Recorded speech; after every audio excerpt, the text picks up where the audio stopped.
Waking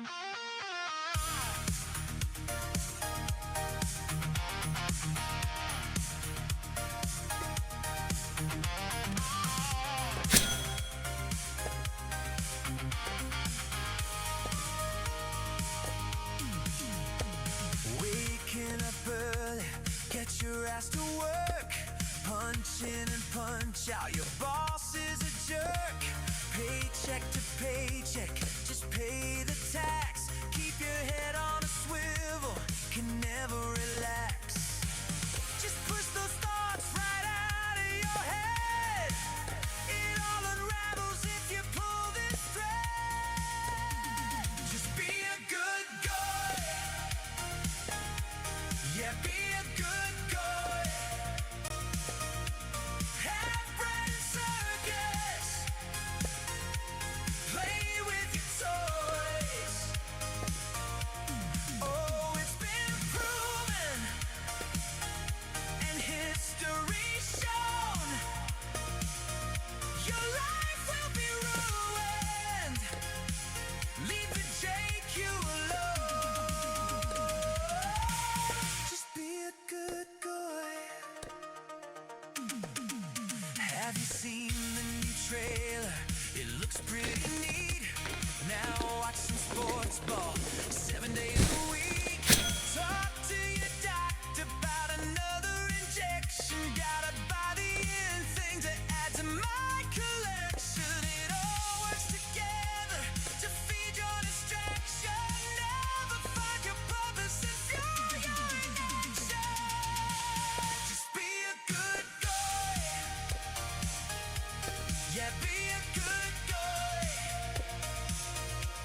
Have bread and circus. Play with your toys. Oh, it's been proven and history shown. Your life will be ruined. Leave the JQ alone. Just be a good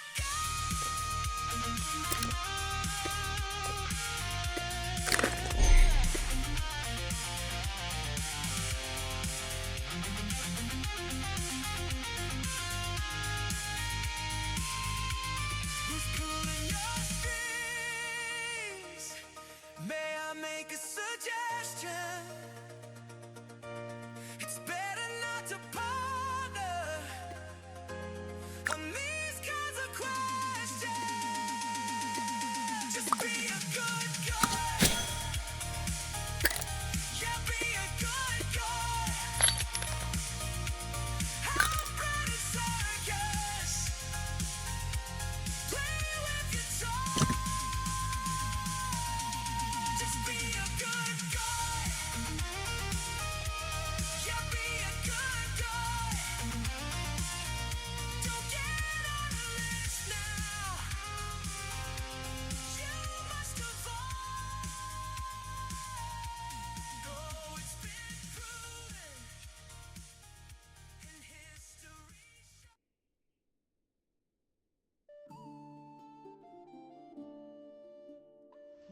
What's up, guys? Rambone here, and we got a little Thursday night stream going on here. I'm gonna keep it kind of low key. Keep it low key. I still got one more work day to close out the week, and I'm going to get back on the arena. But tonight we're just gonna do a bit of questing, a bit of economy work. Been working on my clipper. I got sailing last weekend, I think it was. And then I embarked on the crazy grind. Where is it? Sailing. I'm actually 51 now because I've been doing turn-ins past that. But now my personal goal is to get base 50s. I have it in all the professions, but I want to get it in the skills too. I actually need these logs. I was out of firewood, tier 1. Alright. My cart here. We're going to take this into the house. So what that means is construction has to go up, merchanting has to go up, and I need a smidge more taming.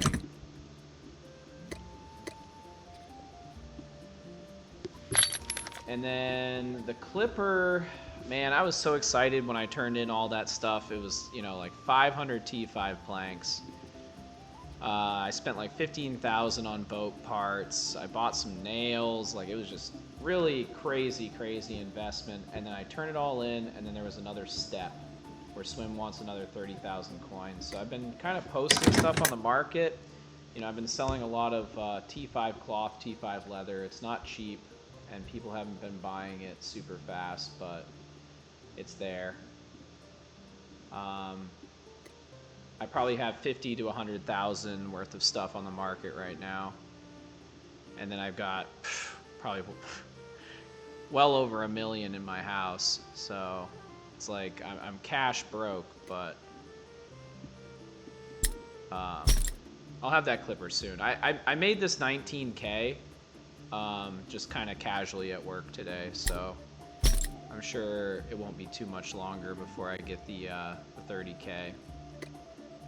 So then I'll have the clipper, and then I still have to grind money for the Rumba items for the wagon. I have all the grafting materials prepared. So I'll be having the new wagon to go with the new boat shortly. But the arena is about 80% done. I'm going to try and possibly finish it this weekend. If we don't finish it this weekend, we're going to be very close. So we're going to be looking at probably doing our first event in May. And if you're not familiar, it is a Circus Maximus replica.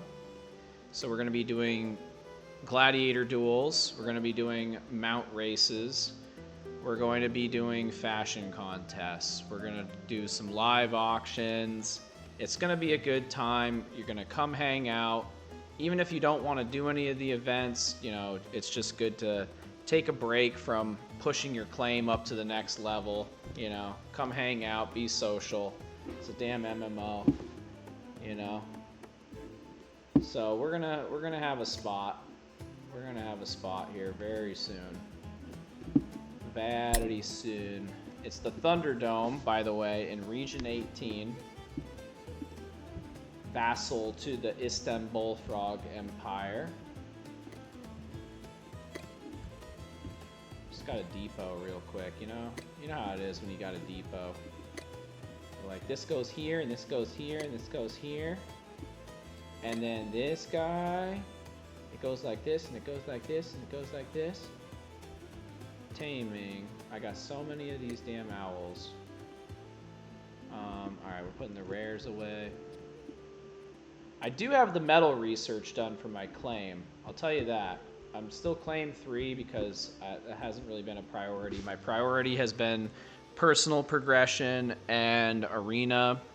But I did do the metal research when I was doing my heart with my buddy. I was thinking about doing the wood research next, but I don't have enough crop oil, so I currently have a bunch of T1 star bulb down. But I am going to be working on quests. I need to... if you're trying to skill up, let me show you something. It's really important that, like, right here, if you want to push construction, like right now I want to push construction to 50, it's very important that you're getting tier 4 tasks. Right now I'm only getting tier 3 and, you know, the one before. So I need to get 40 fine planks and 15 fine nails, basically, so I can unlock the tier 4 quests. The other reason why you want to do this with any task that you're, or with any skill that you're trying to push, is that you just get better money for turn-ins. You get better XP, you get better money. So don't let these linger, you know, don't stay on tier 1 tasks and have your stuff up at level 30 or 40. You're really just killing yourself. So I got to get that up to 4. I'm not so worried about cooking because it just kind of goes when I make my food. Merchanting is already at a tier 3, so it can't go up again until I hit 40. Sailing's at tier 4, but I only just recently hit tier 5, and I'm not really sure if I'm ready to get the tier 5 materials, but I can try. Slayer's a little bit different. It doesn't really go by tiers, it goes by monster type, but I'm slowly unlocking those. And Taming, I have at tier 4, because I've been focusing Sailing and Taming. Those are my only tier 4 tasks, but I'll be pushing those up to 5 shortly. Because, of course, the next thing I'll get from Taming is the Ox at 60, and then the long grind to 80 sailing for the biggest boat, the cargo ship. So that's kind of what's going on. I'm trying to tier up all of them because, like I said, I want to get base 50s. Just a little personal goal. I already have it on professions, like I said. So we're going to put away this amber. A lot of people throw away the amber. I'm keeping it. I'll find a use for it eventually. And it stacks up to like 1,000, so you might as well keep it, you know? It doesn't sell for much. So now we're going to go over to my scholar area to finish the rest of this.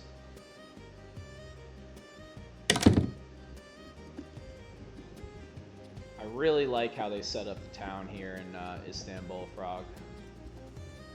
Looking really nice, especially with the new blossom trees. They moved the house to a much more central location. It's very close to the bank. It was on the other side of this scholar area right here, like it was back here before, and now it's very close to like most of the crafting stuff and the bank, and it's just very nice. So shout out to the people that remodeled this place. I'm not even sure exactly who does it.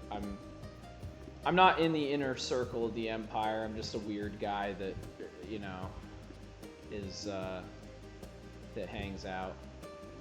But I am building an arena for the glory of the Empire, so that's gonna be my contribution.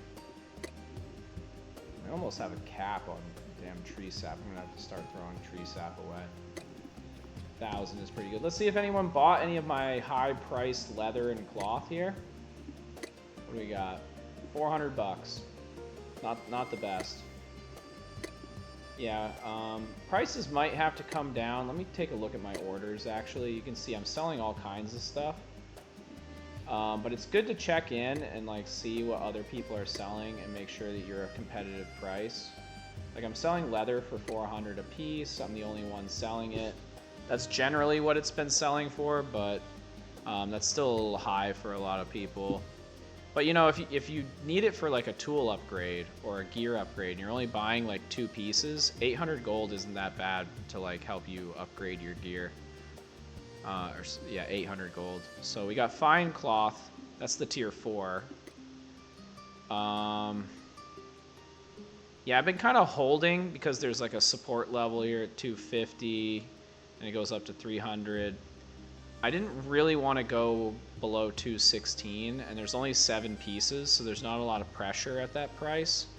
So I was kind of just hoping someone would buy those 7 pieces, and then I've also thought about buying those 7 pieces because it's like 1,400 gold, and then just relisting it. In fact, I think I'm gonna do that. Well, actually, before I do that, let's check the regional price for fine cloth. If you hit the J key, you can check your region prices. So we're over here at 216, but there's only 7 pieces of that. 10 pieces at a discount, that's not a big deal. 30 pieces at 300. See, that's a lot higher. That's New Odin City. Kotno, because they make it locally, they always have discount prices, but they're kind of a bitch to get to. So I think 250 is fair. I think I will buy those 7 pieces and just relist them and make the difference back. Kind of get the ball rolling. So let's buy 7 pieces of that. It's 1,500 gold. We got 1,900, so we'll just go ahead and flip this. This is how you want to play the market, you know. Another really good item for flipping, I'm kind of getting off topic for a second, but scales, and I'll show you that in a second. Just let me relist the fine cloth real quick. So we're going to do that, create the sell order, keep it at my support level of 247. Add it to the stack. And then what we're gonna do is I'm gonna show you, scales are a really good trade item. Especially if you know what Swim will pay for them. A lot of times you can get these scales for less than what Swim pays, or you can buy them in one place and move them to another. Like, take for example, like my capital, you want to sell your stuff in whatever capital spends the most money. So typically, like in Region 18, my capital spends a lot of money. So if you look at this, like Muddy Encore, they're paying, or they're offering them for 1,000. Down here in Bitbuck, they're offering them for 500. So that's like a quick trade. Hey, I'm just rambling about market strategy. How's it going?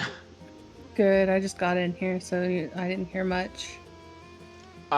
Just kind of recording some tips on how to play the market. Gotcha. One of the best, like I was just sharing, was scales. If you hit the J key and you just type in the word scale, because as you probably already know, Swim pays a ton of money for scales if you have the task. And a lot of people are selling scales for way under what Swim pays. And the other thing that you can do is, if you know a city where they're paying like 1,000 for a scale, and then another city is selling them for 500, you can just teleport there, buy a bunch, and then just relist them for 999, and you're making 500 per sale, and you didn't craft anything.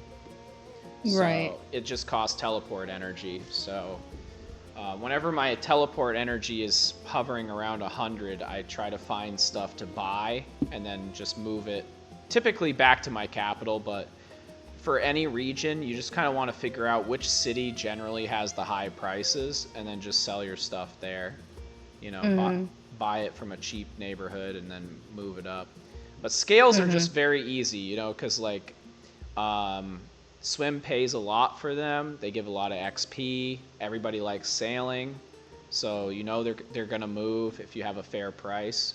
You just want to avoid selling scales for more than what Swim asks for them. Right. That will be a little bit trickier to move. It's not impossible, it's just obviously less likely. People don't really like losing money to get XP. Right. So, let's see. Last night, I just, you know, Wednesday nights I've been doing like farming because I just chat with Drew, and that's like the easiest thing to kind of turn my game brain off so that we can talk. Yeah. And I'm proud to say I've almost burned through that 1,000 fertilizer that Poofy gave me. Oh, damn. Mostly making T5 Wisweave because I can sell the T5 cloth for 400 gold per unit. Yeah. That's how I've been making my stacks, is selling leather and cloth, because, you know, they're a bitch to make, and T5 is definitely a bitch to make. Yeah.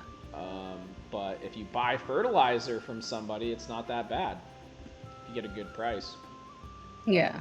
So currently I'm trying to get everything to base 50. Like all my professions recently hit 50 because I got the hunting and leather working. And I'm trying to get my skills to 50 as well. Yeah. So that's happening. I'm not going to be on super late tonight, so I don't want to jump into the arena, but I'll probably take another dig at that on the weekend. I'm pretty happy with the progress we made last weekend, you know, because it's like about 75%-ish. Yeah. Yeah. I might be able to put the finishing touches on it. If not, I'll get really damn close.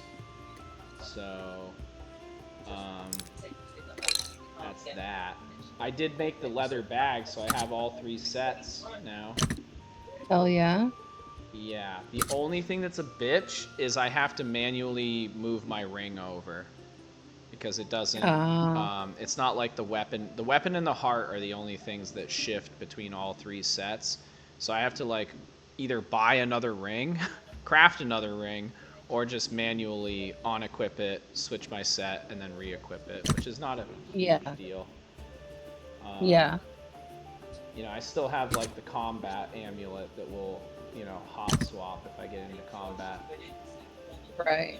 So it appears like I need Elenvar, maybe. I do have. How many? Wait, how many nails do you get for an ingot? Like 10? Yeah. No, you get 5. Oh shit. Yeah, sorry, 5. Yeah, 5. Yeah.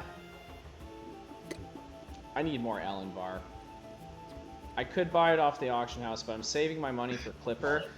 I'm at 19,000 out of 30,000 for the Clipper, so I'm getting close. I made 19,000 like in the last day. I just need a little bit more, and then the Clipper's gonna happen.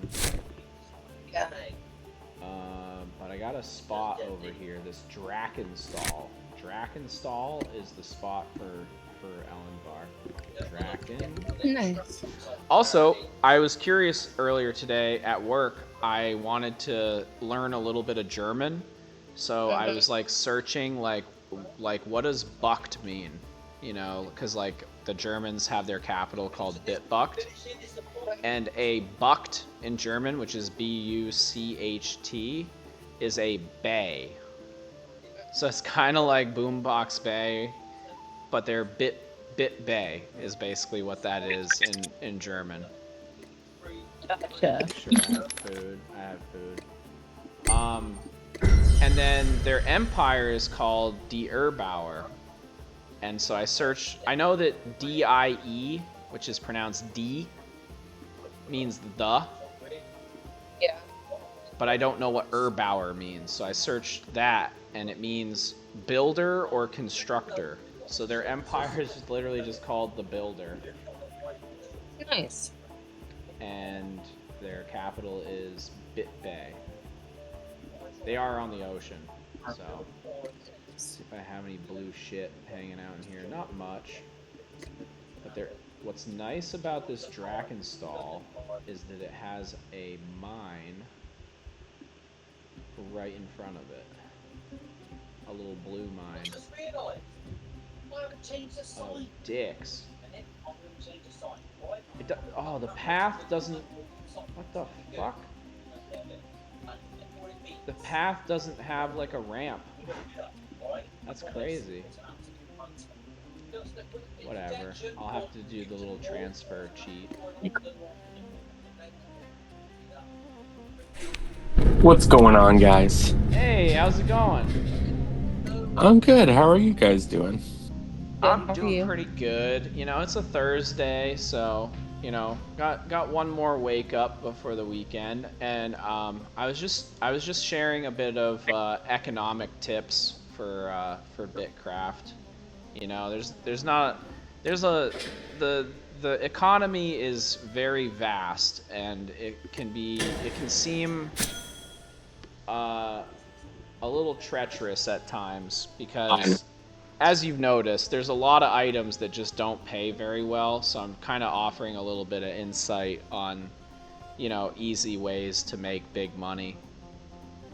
Yeah, nice. I don't know, like what have you been up to in Bitcraft? Like, did you finish your boat? I did. Yeah, I finished the boat. I was able to get the wagon. And Nice. mostly just kind of sticking to quests. And actually, that's why I logged on, because I was trying to slay some wasps for Rampart, and I Uh-huh. was gonna like post it in your Bitcraft channel, like, hey, it says to go to these areas, but it's so like it's just so novel for me. Like everything about the game Yeah, is just, it's novel. So I huge. don't know. It's huge. I mean, just based on the fact, like, I have over 1,000 hours in, and I've done about half the content. It's there, Wow. and I think that that's a really good strategy. questing is a really, really good idea. That was one of the points I was making when I was monologuing. Like, especially when it comes to leveling up your travelers, like the best thing that you can do is like when you hit like a new 10 level, like level 20, level 30, level 40, just getting that up to current, because the rewards scale exponentially. Like if you're stuck on tier 2, right, you're getting like 300 gold for a task. But if you go up to tier 3, it immediately jumps up to like 800 plus. You know, it's very, very quick. And so like I was focusing sailing for a while because I was trying to get my clipper. And having sailing on tier 4 meant I could get 1100 for a tarp. You know, and so your money just kind of ticks up.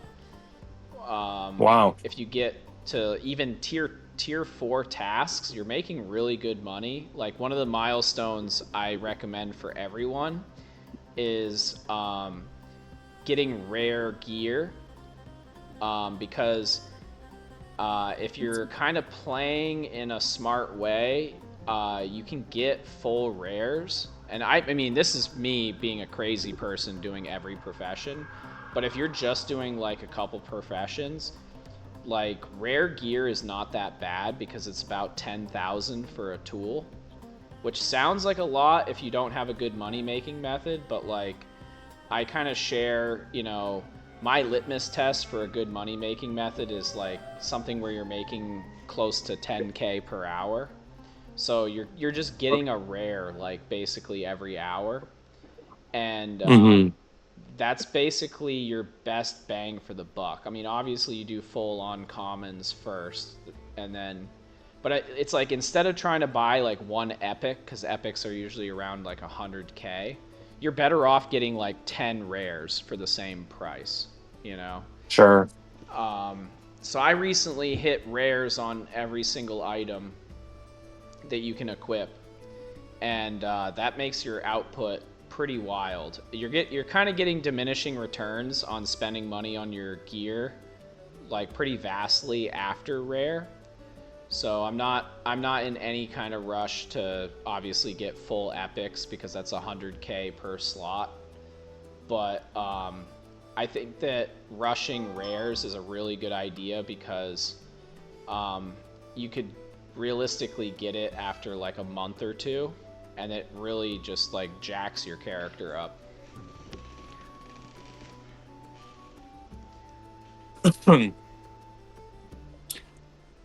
Yeah. But I got some other news, non-Bitcraft related.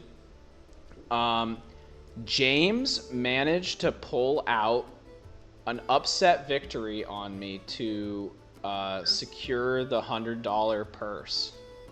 I heard. Whoa. Yeah, he beat me. We were doing games to 11. We've been doing them for 10 months.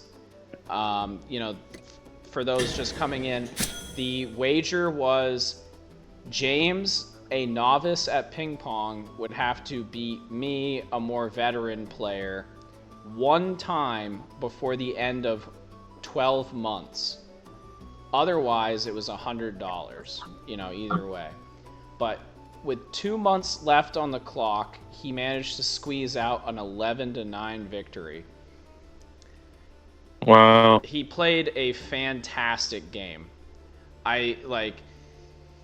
You know, he said he wanted to do it so that he'd have incentive to train. And you're like, oh wow, he just made 100 for one ping pong game. But it's like, no. This guy, he told me, even when he was out on outage seasons, which was this spring and also last fall, he was working 7 12-hour shifts, and no matter where he was in the country, he did research to find out where ping pong clubs were, and he would train ping pong after his 12-hour shift. That's commitment. Yeah. And so he got like from 0 to pretty decent over the span of 10 months, and he earned every bit of it. I'm not even mad about it, really. I'm actually just kind of impressed. You know, meanwhile, I did 0 practice. You know, just the games that we were playing on, you know, a semi-weekly basis. But yeah, you know, all it took was a whole lot of, like, I would never work 80 hours a week and then go practice ping pong after work. That's something I would never, ever do. Never in 1,000 years. So he got what he wanted. You know, the incentive to train so that he could just be decent at ping pong now. And the added benefit too is I basically paid $100 to have a decent person to play ping pong with that also lives in my town. You know? Yeah. We crafted a ping pong player, and all it took was $100 from me and all sorts of sweat and fatigue from him. But he's kind of a machine. I mean, I notice even when he's not on like the outage hours, like he can just like crush a game, even though we're working like 40 hours a week. He'll like crush like 100-hour game in like a week or two.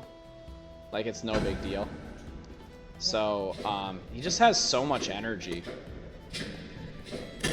you know? And it's like, I don't know, I just kind of have to brag about his energy for a second. It's like, this is a guy who is married with a baby and also goes to the gym 4 or 5 days a week, and then also works full time, also crushes way more game than any of us put together. And then is also just like, yeah, I'll just take a side quest, you know, to beat Sean at ping pong as well. So he's just Wow. he's just quite the juggernaut. He's a fellow extremist, and he might be even a little bit more, he might be further down the spectrum than we are in his own way. Wow. So, but no, he's a good friend, and I'm glad he got it. I definitely know it'll go to good use, because he's been grinding really hard. Oh, on top of that, he also like drives Uber, like in addition to, I'm like, dude, so you beat a video game, like went to the gym, practiced ping pong, worked Uber, like, I'm like, when do you sleep? It's like, and you would think that with that kind of schedule, he would be like coming into work groggy all the time. It's like, no, he's like the most wide awake person I know. Nice. He's just he's a very efficient person with his time. Very efficient. And we like efficiency. So, I kind of just see, like, you know, what's Fucking hell, you what's, two! what's possible. You got some kitty chaos. Yes, sorry. You're fine. I also get kitty chaos. But yeah, shout out to James for just being an absolute machine. And I think like the secret is he never complains about any of it. You know, when we were talking about complaining, I never hear him complain about shit. It's like he actually just enjoys the grind. So it's just, you know, Positive, it's just a long positive way. talk is overpowered. It's so overpowered. You know, like he's just like, oh yeah, I smacked that game last week. I enjoyed it. Oh yeah, I also, you know, went to the gym and did Uber. I enjoyed it. I also did ping pong after a 12-hour shift because I enjoyed it. And it's like, well, there you go. Wow. Yeah. Fuck it.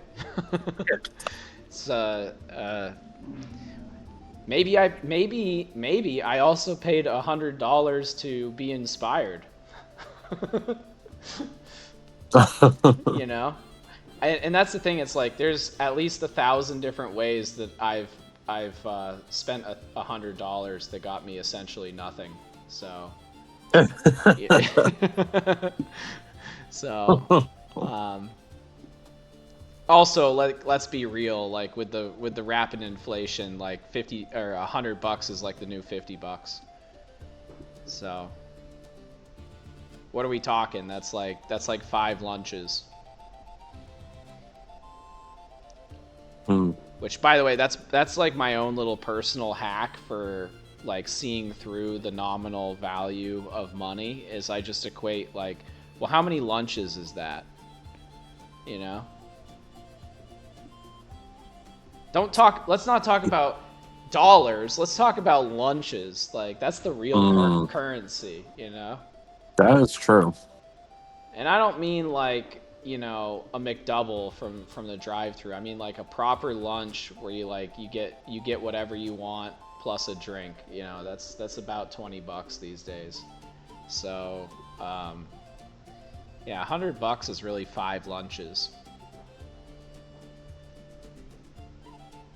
So, 5 lunches on the stack. It's like, and I'll tell you, I'm kind of gaining in that regard because I've been doing sort of like my own kind of flavor of intermittent fasting for a few months, where I essentially don't think too hard about what I'm eating, within reason, just kind of trying to avoid deep fried stuff for the most part, no sweets, but like anything else goes. And what I do is one day I eat breakfast and dinner, and then the next day I just eat lunch. So it's like kind of just like doing every other meal. And that works out really Yeah. well for me. And so but like money wise, we're talking like food bill cut in half, right? Of like where it could be if you're following the herd and being like, I gotta eat 3 big meals every day because the society told me I have to eat 3 meals or I'm starving. And it's like nonsense. I'm very well fed on 3 big meals every 2 days. I'm very well Yeah. fed. Yeah. A lot of people second that opinion. Yeah, I'm just like, so it might be something like a big ass breakfast burrito, then I skip lunch, and then like a big old grinder for dinner, something like that. And then the next day for lunch, it's like a bunch of Mexican food, you know. Um, I don't cook horribly too much. It's so which can be pricey, but also it's like if you eat from a restaurant 3 times over 2 days, it's like about the same or maybe even cheaper than like cooking 3 times a day. So I'm like, I'm not that worried about the price also if I'm like, well, I'm eating 3 times every 2 days. So what are we talking about here? As far as, again, because it's more about like money per day, money per month, money per year than it is about money per meal. That's something I learned being a contractor, right? Like, in the nuclear field, it was like they kept raising my hourly rate and then like making the job shorter. So I would get to the end of the year and be like, wow, my pay rate went up, but I made like 3,000 less. So you got to be careful about that sleight of hand, and circling it back to Bitcraft. I very much stress that don't fall into the trap of ever thinking that your time is free. Your time is not free. Don't say something like, well, I did this method and I made 50K. I want to know over what time period, because if it took you 2 weeks, it's probably not a very good money-making method. It's all, it's all a ratio per time, because everything, has an opportunity cost. I mean, yeah, we're just having fun and everything, but, it's also good to measure things as you go, because it, kind of like a epiphany that I had when we were like exploiting a glitch in World of Warcraft over 10 years ago, and I was like, it's just clicks. You remember that? It's just clicks. I do. And Yeah. so, we're kind of here to relax and to click on things, you know, to rest. And I'm just offering that if you click on this or click on that, it really doesn't make that much of a difference to you, like as a human being. I'm just saying there are certain things that you can click on that are worth more than other things that other people are clicking on, because it's really all just supply and demand. Whatever is really popular to click on is not going to be worth much. So I take the position of I don't want to get too emotionally attached to whatever it is that I'm clicking on. I'll just click on the thing that has big number. But there's also a cost to that too. It's just a different type of cost, right? So Everything's opportunity costs. Yeah, if you want to be a lord of economy or ahead of the curve in a game that gives you a lot of different options, that's a different type of cost. It's a different type of attention. Right. Like up until now, I mean, this is the first day that I like kind of came to my computer and I was like, at anything that I could click on, I kind of want to main screen Bitcraft. But up until now, I really just wanted to off screen Bitcraft. So it's like a different. Right. For a It's like lot a of totally people, different thing. it is a second monitor game, and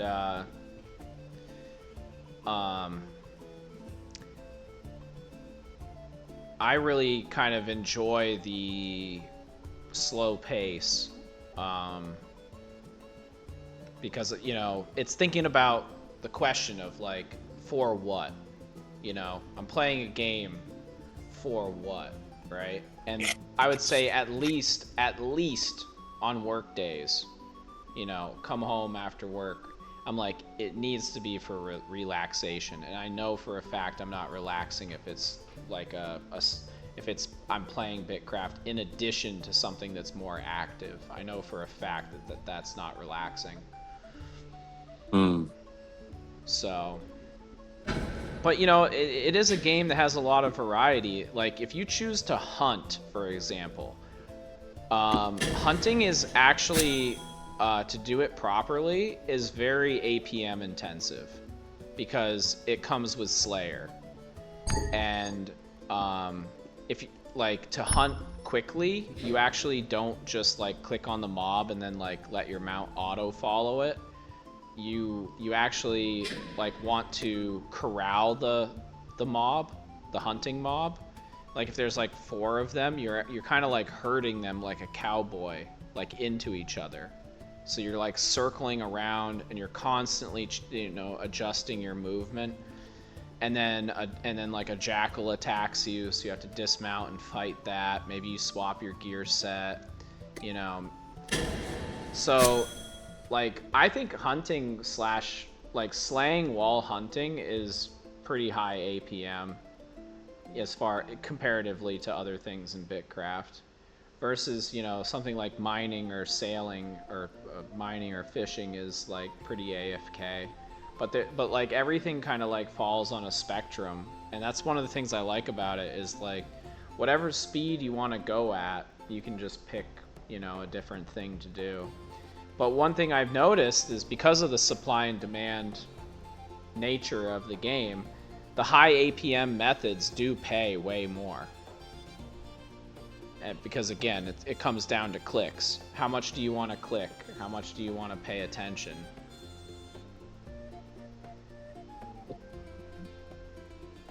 But another thing that I was talking about was, you know, if you get a little bit of money in your pocket, even just something like 4 or 5K, you can do arbitrage, which is just buying something from one market and selling it for more in another. And one of the easiest things to do for that is you just hit the J key and then type in scale. Those epic fish scales sell for a ton of money. Everyone always wants to buy them to turn them into swim for sailing XP. And there's plenty of fishermen that will like sell a scale that Swim will buy for 1,000. They'll sell like a bunch of them for 500 a piece. But then if you're like, oh, well, I don't have that task, it's like you still buy them for 500 and then you just sell them for 1,000 in another city using your teleport energy. So one of the best ways to utilize your teleport energy, because for me, if it's not the weekend, my energy is always capping. And the best way to turn your energy into gold is using the J key and just finding like high value items in small towns where they're generally cheaper, and then just teleporting them to a capital and relisting it. It's the easiest money you could possibly make. And it scales, right? Like the more money you have, the more stuff you can buy, and then you're really only limited by your teleport energy. Well, let's try that, because I'm a hungry fella. Yes, and sir. I got 5K. So I did. Hell So yeah. okay. So I'm gonna quick teleport Scales. home. Yep, scales. Yeah, I found a scale. This place is, I've never been to it, but according to the map, it's not that far away. It's called Lavendale. Oh, and the guy, and I it's got a selling, friend. he's I got a selling- friend that plays in Lavendale. Okay, so I'm in Istanbul Frog. How do I like Exactly. find the location and then run there? Yep, I Jax got you. is actually having issues with Lavendale right now. Oh, is he? Yeah. Are they not? As So how do I find this All place right. though? Oh, sorry. I'm trying to hit the map. My map key is not working. All right, so I generally know where Lavendale is. So if you pan down the east coast, you'll see on like the bottom of the east coast, like the Florida area of our region, there's a place called the Grassy. What's it called? Not the Grassy Knoll. That's JFK. The Grassy. That's what I always type in for the teleport. But he's northwest of Grassy. Then walks away, and the guy holding the sniper is like, "What the hell?" Northwest. Okay. So I hop on my goat and I just Well, kind of click on the map, right? Tell it to run down.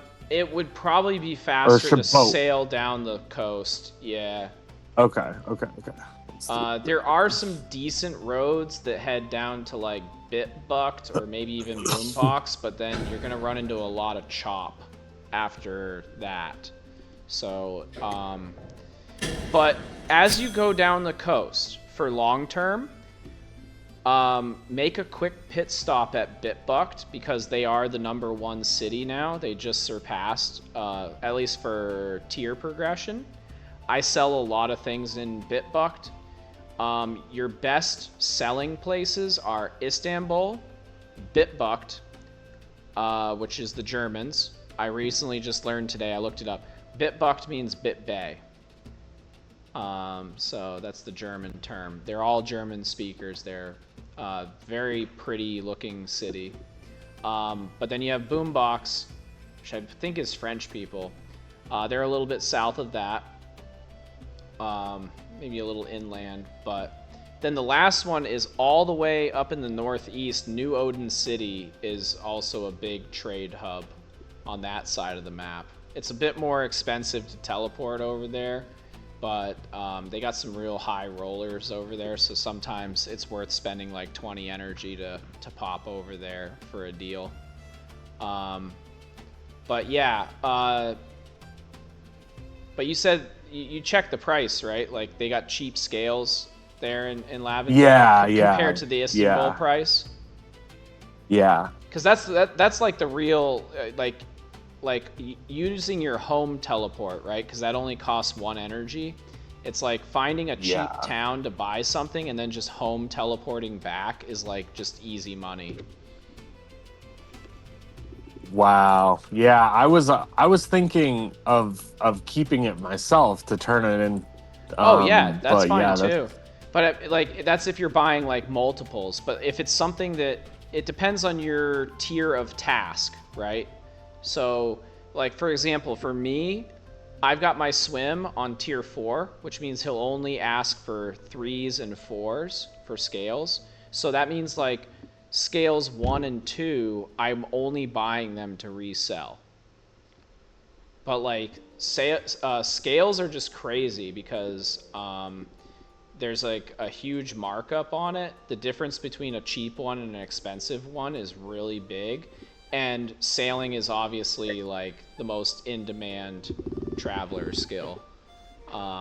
So they always sell. It's always easy money. It doesn't matter how many scales you buy, they're gonna sell within a few days, tops. Wow. Like I've the last time I had like a bit more money, I threw a lot of money at my personal progression recently, but I had like 30 or 40K and I flipped it and I got like 60 or 70 like a day later, you know? So Wow. it's and that's all it is it's just teleportation is a resource, and when you find gaps in the market, you're just using your teleport energy to capture that value. Yeah, it's a nice sort of like periodic gains type of thing, you know, Yeah, because it's like yeah. mostly I just log on and I'll do some clicking, some resource for the day, and then I'll just kind of turn in traveler's task, maybe like 1 or 2 sessions for the day, and that'll be it. So to be able to use teleport energy to make money Yeah, it's is like huge. definitely I talk to a worthwhile. lot of people that just they only use it when they want to go somewhere, and I'm like, you're not playing the game of the teleport energy is mainly a money making resource that essentially has a cooldown, right? Like you get 20 energy a day, and so I see that as at least one really fucking money trade per day. Yeah, But yeah. I'll do maybe 1 or 2 trades like that on the work days when I'm feeling spiffy. Like today, I actually burned my energy down to 81. But like on the weekend, I'll kind of aim to get it close to 0. Like I just like when I have more time, I will make 4, 5, 6, 7 trades, burn my energy down to like 10, so that it's still got a bit of utility to it. And then during the work week, it just naturally spools back up. Yeah, nice. So that's how, like, I would say since the wipe, I've probably made and spent a couple million hex coins. And it's really just kind of utilizing the resources. And again, this is coming from a perspective of somebody that works full time and then also does other things. So it's not like you have to be on the computer all day, every day to make crazy money. That's kind of what I've been trying to share with the stream is, you know, there are ways to make big moolah without spending a lot of time on the game. Yeah. And it was really fun. It was like about a week ago, I had like 50 people in the stream, and I was just like going off about, you know, money making tips, leveling up tips, and it just like went on for 2 or 3 hours. Like I just had tips on tips ready to go, and people were like asking questions, and I'm like, I just had an answer for every single question. And it was cool because it was really kind of like the first like test of my knowledge, because like I kind of figured that I'd been figuring some things out, but like after that stream I was like, oh no, like I actually know a lot about this game, because like we were crushing it. Like I was just solving problems left and right, and then it was really fun too, right? Because obviously we get a big kick whenever we can be useful to another human being, even if it's just in a little clicking video game. Yeah. So they all just got boosted, you know? It's like, because the other thing too is that there's not a lot of online resources for this game right now. It's all kind of peer-to-peer. And I just kind of noticed a gap. I was like, there's a bunch of really fine streamers in this game, but not a single one of them, as far as I know, is offering like shortcuts. You know, a lot of them are Sure. just like, I play this game all day. I don't really, count how long anything takes because I'm just here all day, and that's fine, right? They have that luxury, but I'm coming at it from a perspective of, you know, this is not a full-time job. I have a full-time job, but let's figure out how to make more money than people that sit on this all day. Yeah. It's collect a skiff. What was I gonna say? I use AI to try to help with the game with questions, and every time I do it, I'm like, I'd be better off reading the in-game shit. Like, it's very Yeah, poor. It's because a very poor there's tool, but next to I try. no information online, and that's all the AI can do. I would say that most of the information that is there was from the early alpha before any of us played, and so it's not even like relevant information, unfortunately. Yeah. Um, Okay. so that's kind of like a long-term project I have. I want to, you know, try and make some more focused, like 5 to 10 minute YouTube videos on like specific lessons, because there's just not a lot of people. There's been a few guide videos, but they're like very like elementary stuff, and I'm kind of aiming to hit like more like an intermediate to expert level. It's I don't want to tell you like, yeah, this is how you make your flint set, and you know, this is how you get a claim totem. It's like everyone's already done that. This is how you farm. I'm like, yeah, that's all well and good, but I'm like, no, like you're in the mid game. Like, how do you leverage your time to make more money than you could if you were just kind of aimlessly wandering around? Yeah. Yeah, and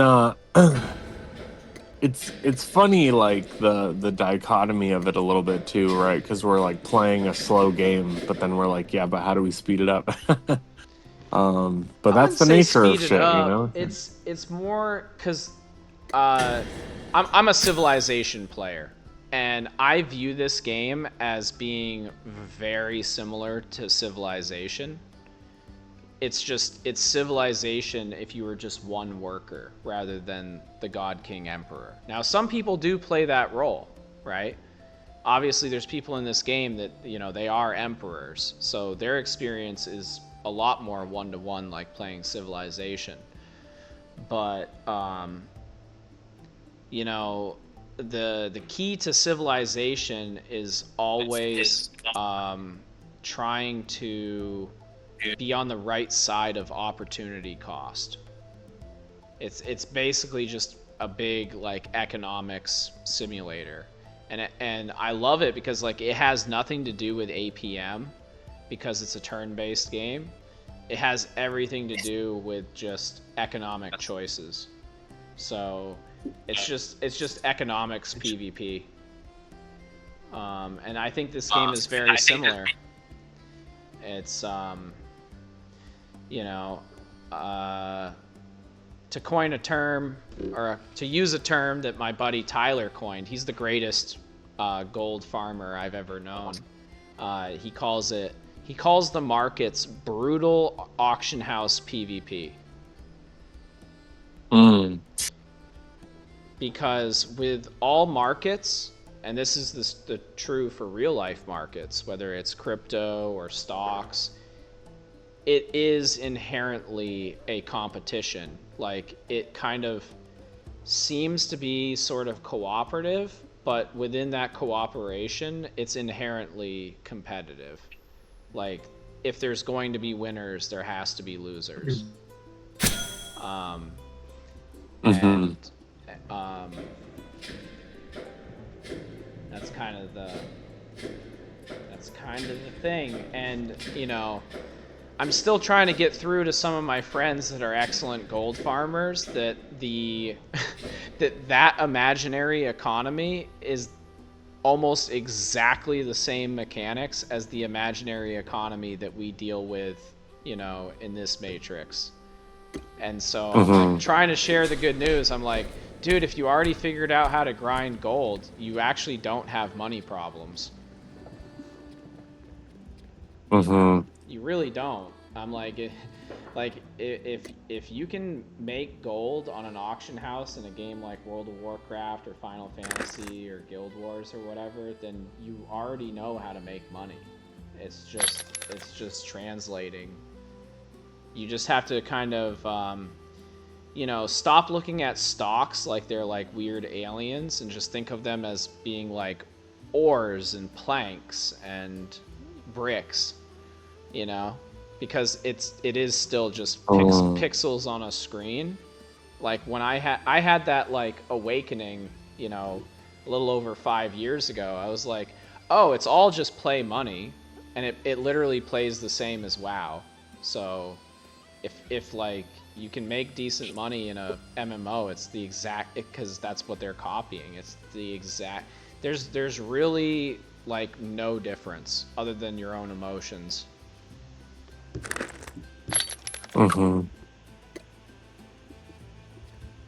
So I keep telling my buddy Tyler, I'm like, Tyler, you're a sleeping giant, because this is like a guy that can like gold cap in no time in WoW. He just like does it for fun. He'll like make another account, gold cap it, make another account, gold cap it.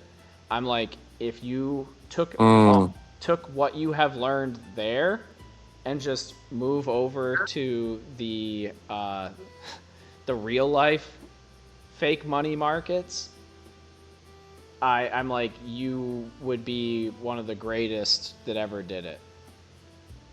But he's terrified of it. And, to be fair, as we kind of talked about, like, I get it in a certain sense. Like, he hasn't gone into it explicitly, but I myself am decently afraid of big windfalls.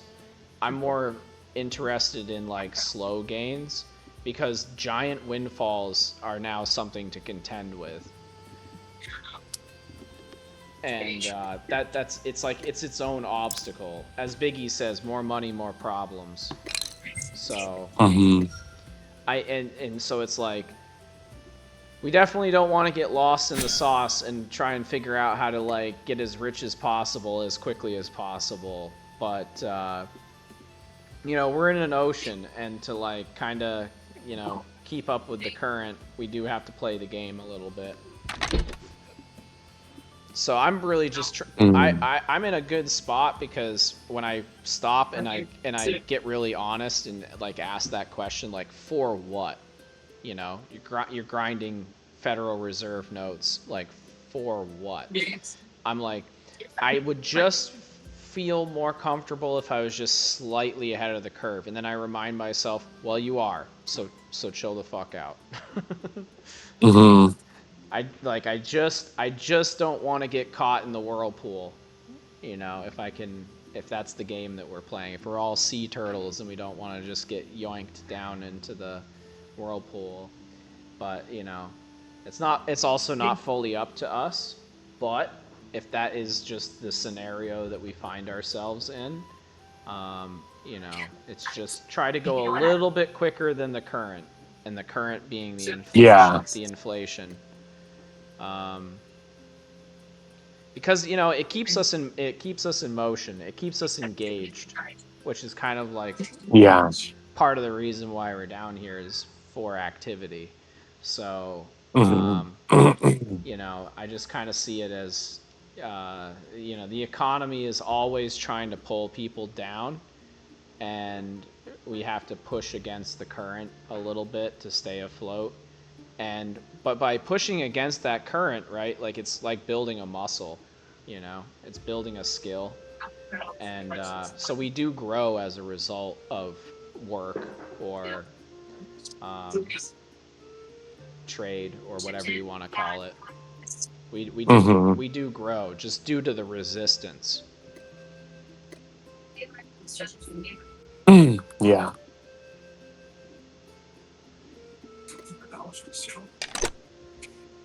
I have no idea why this guy broke his road.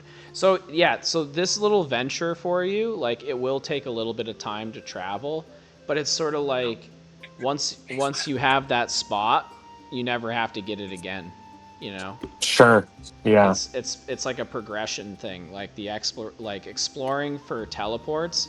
And so sometimes people will say, "Well, I'm just going to go and get every single teleport, you know, and then whatever." And I'm like, "Okay, that's fine, but it reminds me of something that like my uncle and his friends told me about mechanics, and they were like all master mechanics. Like when I was a kid, they were like, I'm like, well, how'd you get all these tools? You know, it must have been really expensive to buy them all at once.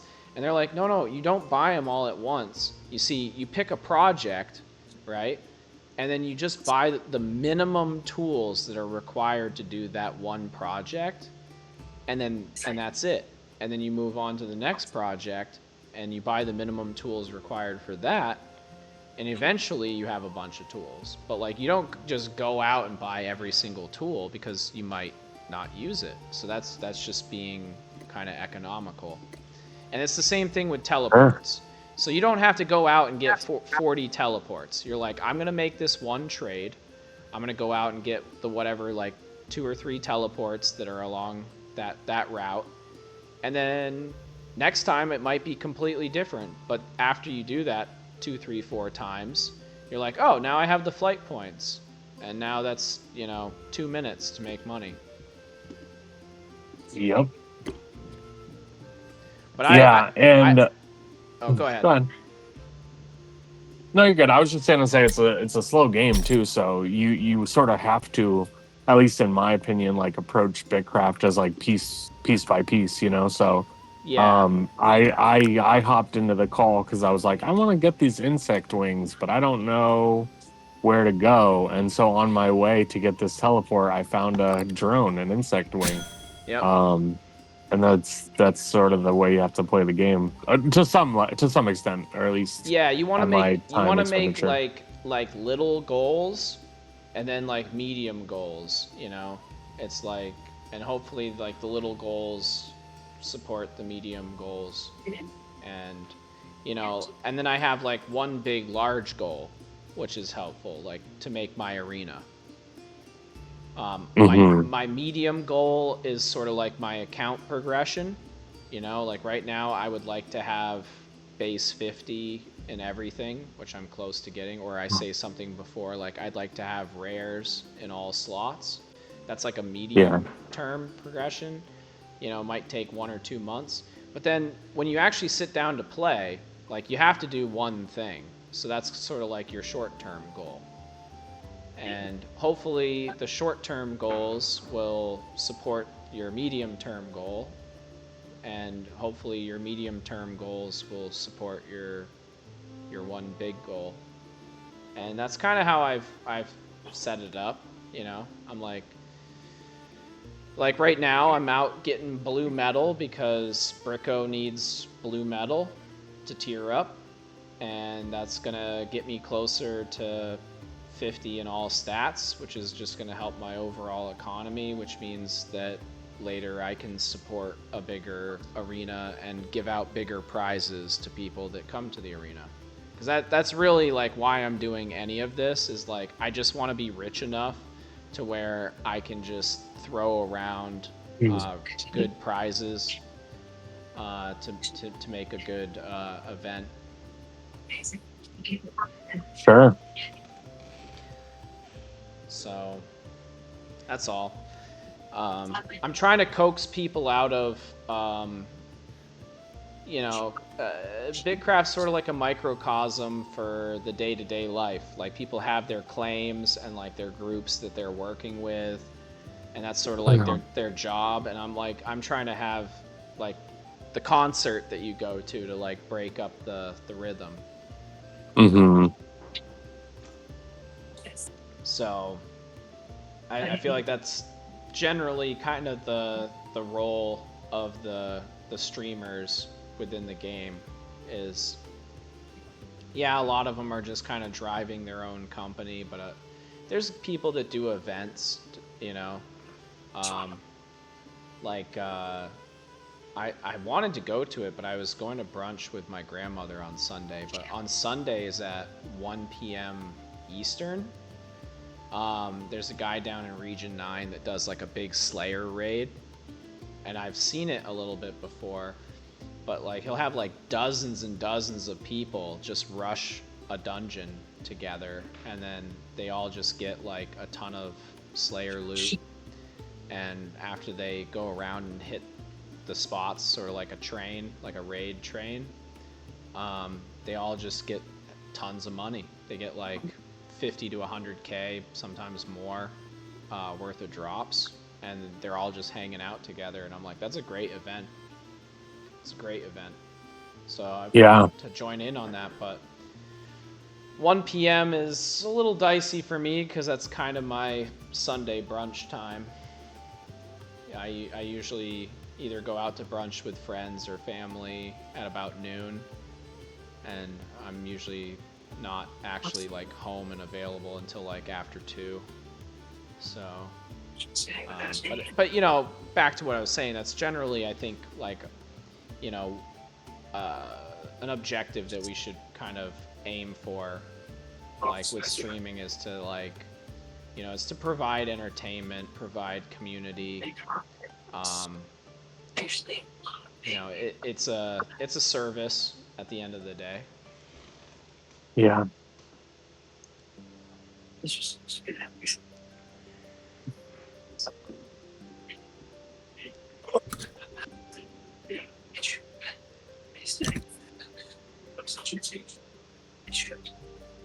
Mm.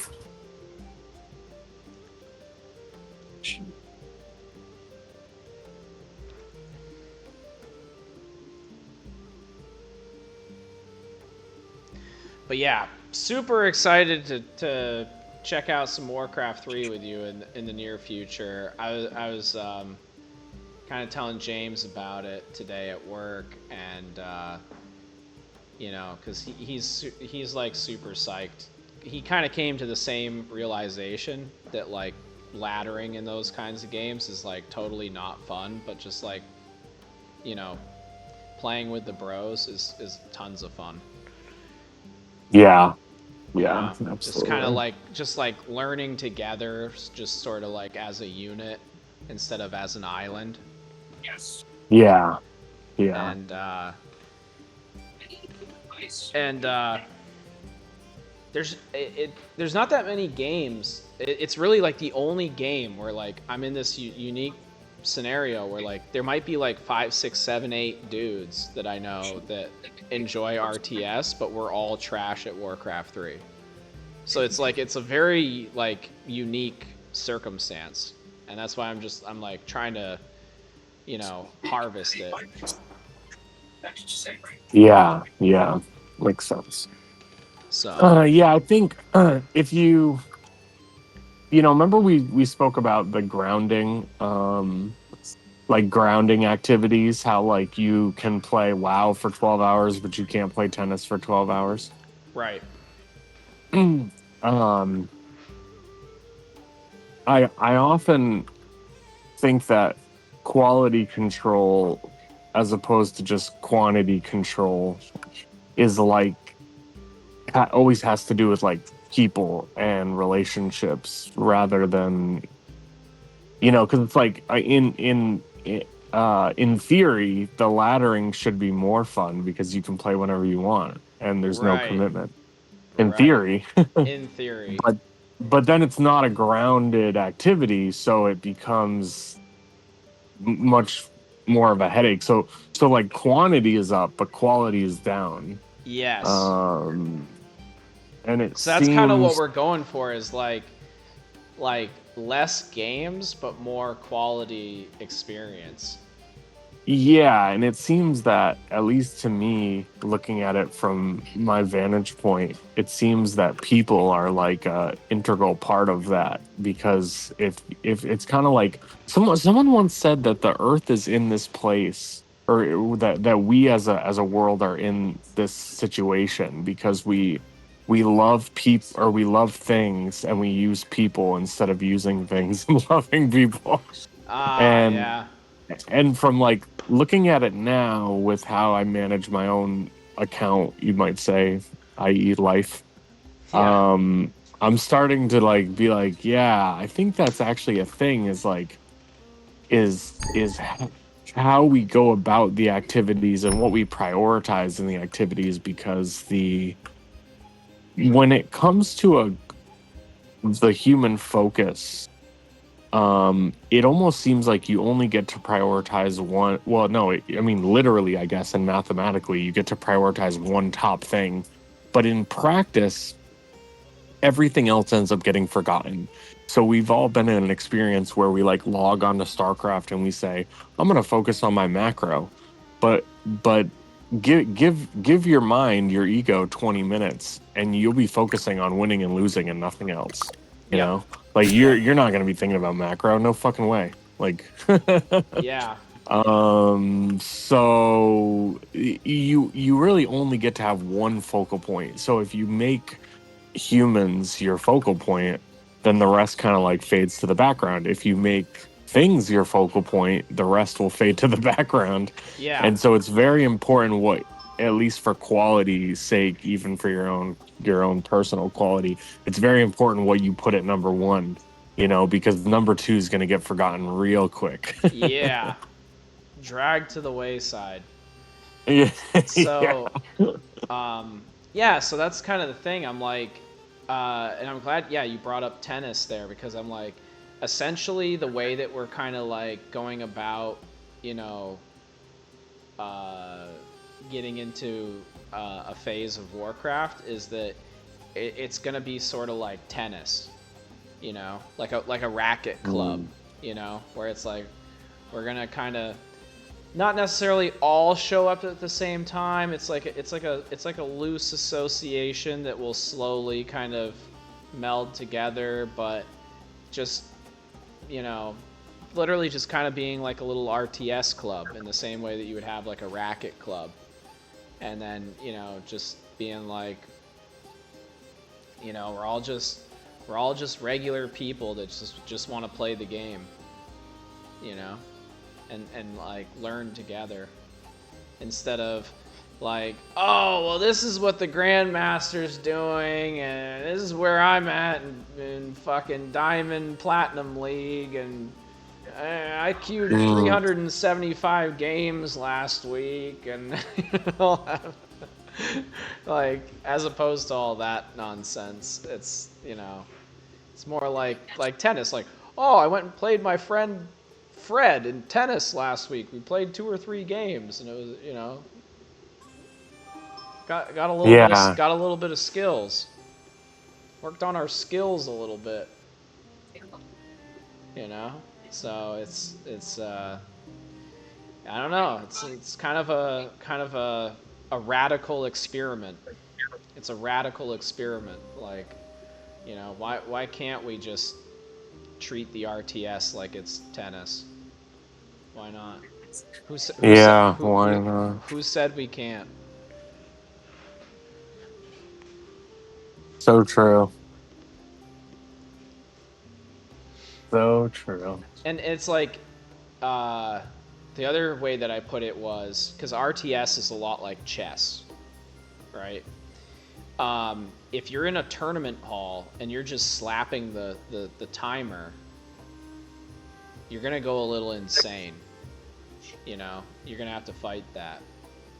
You're just sitting there in silence, slapping the turn timer, all in your head, very high intensity. Versus, like, you go to the park on a nice sunny day and you just play this old man at chess. Totally different. Totally different. You're still playing the same game, but it's a totally different dimension. And so that's kind of like Yes. what we're going Yeah. for with this like Warcraft experiment, is like, what if we just like went to the park and just like played some games, you know? Maybe it's a 1v1 this time, maybe it's a team game the next time, maybe it's a free for all another time.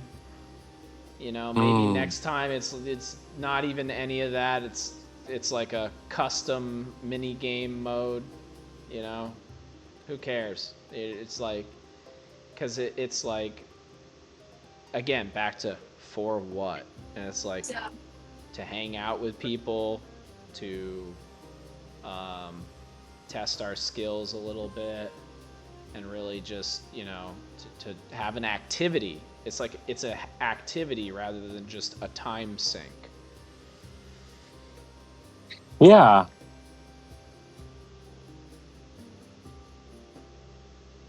Absolutely.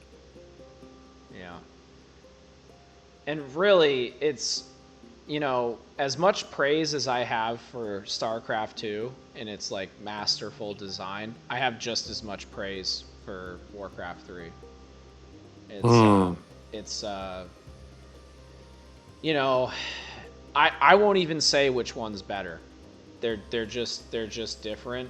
But I think that, you know, the same people that were responsible for one are responsible for the other, and it's just masterfully done. And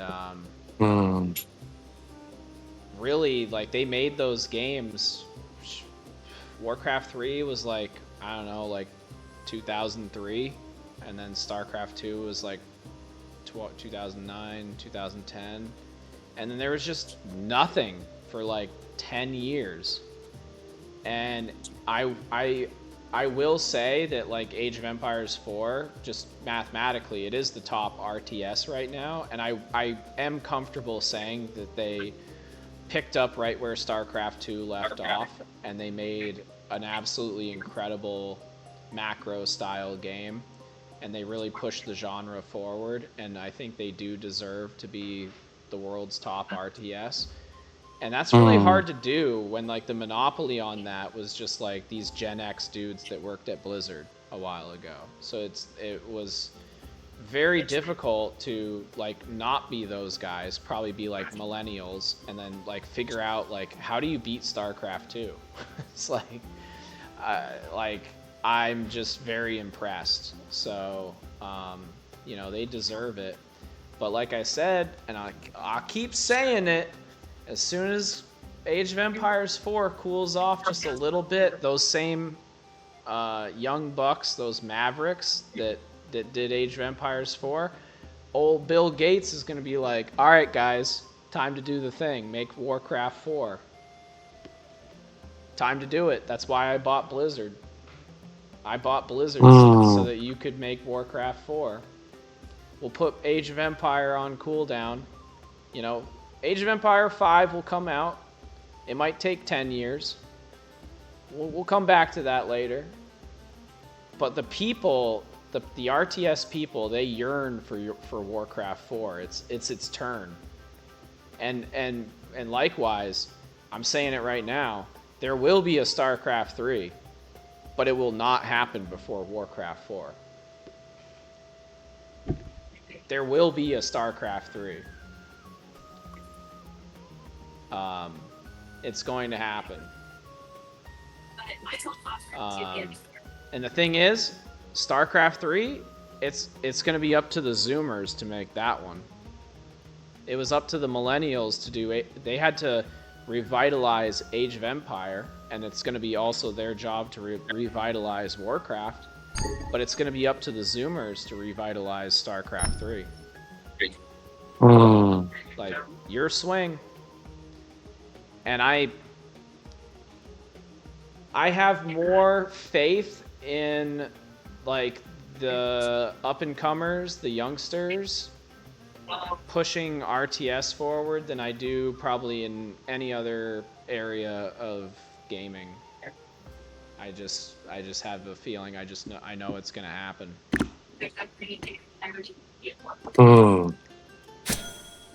And we'll look back and be like, remember when we thought StarCraft 2 was the greatest RTS? Yeah, that was funny. It's gonna happen. It's gonna happen. Because I remember, like, nobody thought that Brood War, you know, the expansion to StarCraft 1, would ever be topped. And I mean, it's a masterpiece in its own right. But very clearly, StarCraft 2 is the upgrade from Brood War. Very clearly. So, but the way that I came to that was there's not a whole lot of... Now, Diablo is profitable, but it's not well liked. And that's like an important distinction. Like, yeah, it makes money, mainly because it's a phone game, and mainly because they have, like, whales on Diablo 4 that buy $30 skins. But it's not a well-liked game. It's not well-respected. Like, when you talk to the ARPG community, I have a window into, like, the hardcore ARPG community, because that's James. And he's just like, yeah, I kind of begrudgingly play a little bit of Diablo 4 here and there. But he's like, but in those circles, it's not well respected. It ain't PoE, you know, Path of Exile, which is the creme de la creme. And it ain't Last Epoch, which is like the up-and-comer. So I don't think Microsoft really bought Blizzard Entertainment so that they could get their mitts on Diablo. That's just like, that just keeps the lights on, right? I don't think that Microsoft purchased Blizzard to get their mitts on World of Warcraft, which is essentially on life support. I would say World of Warcraft is in like a similar boat to like where EverQuest was at, you know, after World of Warcraft came out. Like, it's just, yeah, they're coming out with expansions. Again, it probably turns a profit because they've turned the budget way down. But, like, it's not well respected. It's not well liked within the community. Like, people have respect for classic WoW. People have respect for hardcore classic WoW. No one has respect for Midnight. So, again, if you're a big honcho at Microsoft, you didn't really buy Blizzard for however many billions of dollars so that you could get your mitts on the World of Warcraft retail extravaganza, right? So we scratched out World of Warcraft. Okay, so it makes a few dollars. It's not really well liked. Diablo, it makes a few dollars. It's not very well liked. Clearly, you didn't do it for Overwatch, which is an absolute abomination. It doesn't even make money. No one likes it. It sits on like mostly negative on Steam. Like, people hate that game. So you didn't do it for Overwatch. What else does, like, Blizzard Activision has Call of Duty. Again, that game's on its way out. It's on life support. It's only got the Andes. It's become an absolute meme of itself. It's got, like, pot-smoking assault rifles. So that's not well respected. What is well respected and well liked? Well, that leaves you with StarCraft and Warcraft. That's why you would, and again, that on its own isn't quite enough to purchase it, because then it's like, well, what if you can't do anything with it? It just so happens that Microsoft already employs the greatest RTS developers in the world, because they just made Age of Empire 4. So I just combine those two things together. I'm like, the only thing left in Blizzard's library that has respect on its name is Warcraft 3 and StarCraft 2. Like, people can't really talk shit about those games, like, you know, from a design perspective. And they have the hot shots. So you just combine those two things together. Obviously, that's why they purchased Blizzard for an exorbitant amount of money. That would, like, if they don't plan to make Warcraft 4, it's not a very good price that they bought it for. Because it would take them, I did the math, it would take them like decades to recoup their money. So they obviously bought it speculating that they could get a really big hit. And so the only place that you can mine a good hit out of their whole library is RTS. So that's basically the step-by-step on how I got that. And it's crazy to me that I see no YouTube videos of people talking about that. It's like everyone's black-pilled on Warcraft. They're like, oh, if we would have got it, we would have got it by now. And I'm like, you don't understand. Like, you need the team. You need the team. And then you also, in addition to the team, you need the license. Now Microsoft has both. It's like shooting Yeah. fish in a barrel. Yeah. It's true. I don't know a lot of things, but I understand business.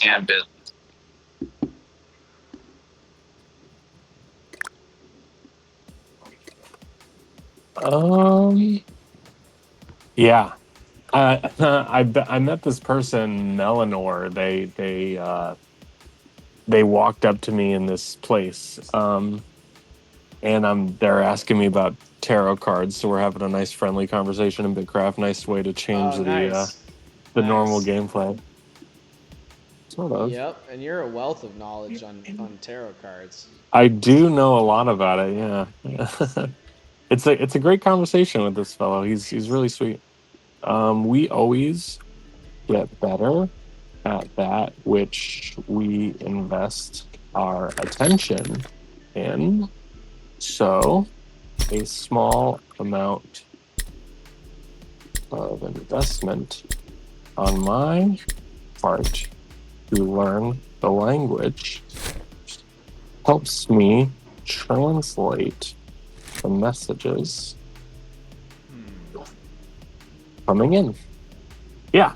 Cool guy. He walked right up to me, bro. I was just buying the scales, and he's like, "Howdy, traveler. Like, can I Yeah. do anything for you?" And he ended up bringing his buddy over, offering me some food, and I just said, "Oh, I'll take some kind words if you got them." But Yeah. we ended up engaging in a conversation. Yeah, That's cool awesome. dude. Yeah, I always Very. try to do that too. Like when I go to like a new town or like anybody comes by like visiting my town, I always try to strike up a conversation. And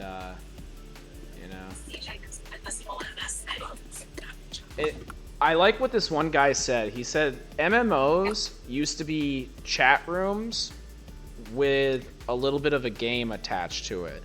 He's like, the issue with modern MMOs is that they became games with a little bit of chat attached to it, like as an afterthought.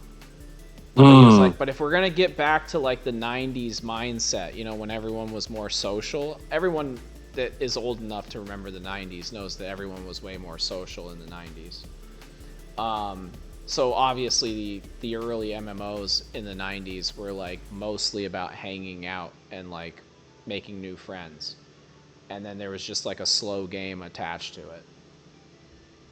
it. Just something to click on while talking to people.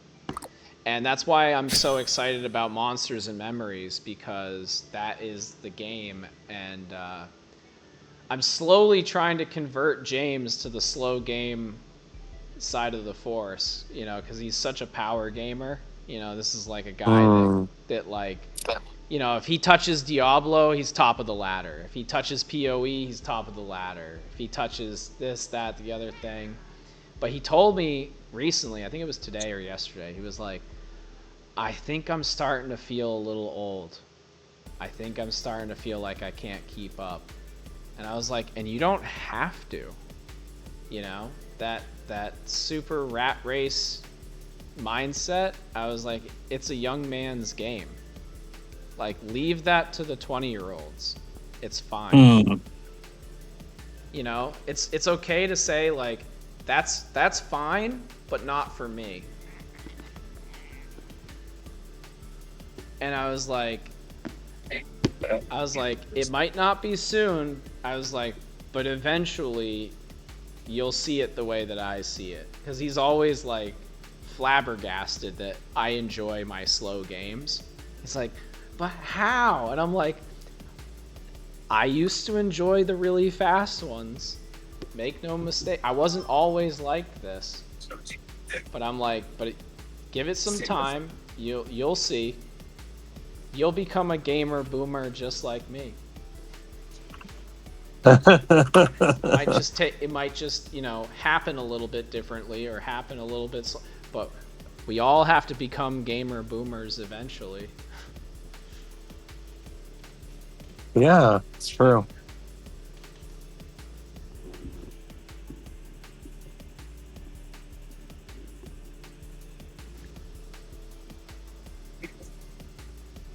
So I've secured my blue metal, and I've teleported it back to the old capital. I'm gonna clap that up, and I will have not only the nails that I require for the quest, but a little surplus of blue metal. I always like to have a little bit of extra. Like, I like being able to be like, oh, like there's been many quests that I'll start, and I'll be like, oh, you want this, this, and this? Yeah, it's in my bank. Yeah. I'll just grab that real quick out of the pantry. But So another money making tip is like anytime you're grinding a lot of a resource, this is kind of like me borrowing a little bit of the like tithe strategy, or like sort of like a tax, but it's like a tax paid to yourself. Try this on for size, right? Say like you went out and your goal is to get like 100 planks for a quest. I would say double that, go out for 200 planks, and sell 10% of them on the market. And just do that every time. The quest will be done, you'll have a surplus, and you'll have some coins. Because it varies your portfolio. You know, even if it's not a high demand item, like a plank. Just having like 10 of this on the market, 20 of that, 10 of this, it adds up very quickly. And like one day you'll just log in and be like, oh shit, there's like 50K in the market. Someone just bought all that stuff. Because like when they go for like tier research push, they just buy everything on the market with their treasury money. And they just kind of like wipe out the whole thing. So by having like a bunch of different things on there, I do that a lot. I do like a little 10% tax on myself. And just put it, you know, 10% of my yields onto the market, and then you just kind of forget about it, because like it's like an amount that you didn't need. Like you, in that scenario, like I needed the 100 planks, so I got 200, and then I sold 20, and I kept 80. And so then it's like, well, now you're just like, oh well, there's no downside other than you just spent a little bit more time making plank. But it's sort of like if you're already on a task, it's not that big of a deal to just get more. So like I needed 3 ingots, but I went out, I was like, well, if I have to teleport all the way out there to get ingots, I'm gonna get like a full bag. That's also just using your teleport more wisely. It's like, I'm never going to teleport out somewhere to get 1 of something. Hey, gorgeous. Because like a couple days later, you'll be teleporting out there to get 1 more. Yeah. So. It's gorgeous. That's a strategy I use, like, for inventory management. When you like start to collect a lot of items, I use the player housing to like house most of the stuff, but I keep my bank that's sitting right by the market as like the more useful things that get turned in for task or get used for quest a lot or whatever. But that's just sort of like an inventory management trick. Yeah. Yeah, you're collecting. You're collecting biscuits. Go eat your biscuits. Go eat them. Go ahead. Okay. Yes, that is good tips, brother. Sure. The other thing that I tell people too is like, I used to have my house in my claim, but I realized it was a much bigger advantage to have a house in a capital that you like to sell things in. And because in your claim, you can build as much storage as you want. It's like unlimited for the most part. So you could build like a shitload of boxes in your own personal claim.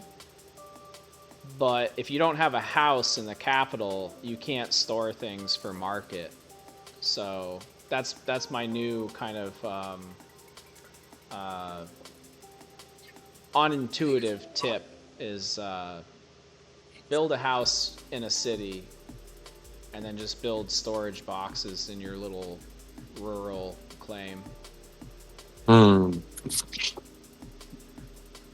This person, Melanor, asked a lovely question to the cards. They wanted to know, their partner is out of town and has been for a week, and they want to know how best to surprise her so that she'll be happiest when she returns. Oh, So good question. kind of an Good question. exciting ask, and that's what I told them. Great question, and give me a moment to work. Yeah. Yeah. They asked what tarot cards was about, and I said there's consciousnesses all around, but if you want to be more specific, it's different aspects of your own consciousness. And for beings that don't know anything, which is an ego, which is you and I, first person perspective, remade fresh in this moment, don't have any facts, so to speak. It's to ask for help is as natural as breathing. Nothing could be more natural, you know, like if you're an expert, you don't need to ask for help, but if you're a novice, you do. So to ask for help for, something you don't know about is very natural. And I said the cards are symbols that we give meanings to that help us interpret the messages coming through. And he tried to make it about me, like, oh, so you're some special interpreter? And I was like, no, I'm not special. I Nah. just spend a little bit of time learning the symbols so that I can interpret the language. That's all, I said anybody could do it, it's not, has nothing to do with me. Right. Just I just learned the symbols so that I can share the messages coming through. But help is all around us, and it always has been. I mean, look at this conversation. You're a wealth of knowledge of Bitcraft. I know basically nothing. I have basically no money, and all it takes is just opening up to the help. So I'm just gonna help with this. So I'm gonna get the reading right Excellent. now. And see what's up. Okay, Nice. so yeah, one thing to keep, one thing to let go of, one thing to integrate, I guess. And so we have the magician. Okay. And to keep the magic, the romance. One thing to let go of is chances. Okay. And then the Six of Wands, so chaos, harmony, balance. Okay, my friend. So I'm gonna work on typing this message, and I'll let you know, Sean, how it went. Excellent. Okay, my friend. We have 3 cards.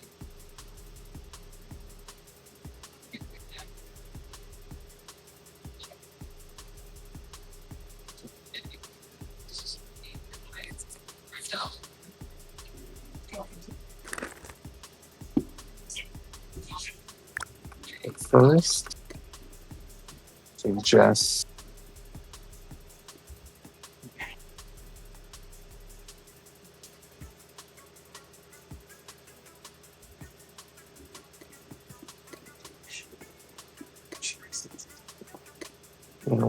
towards her.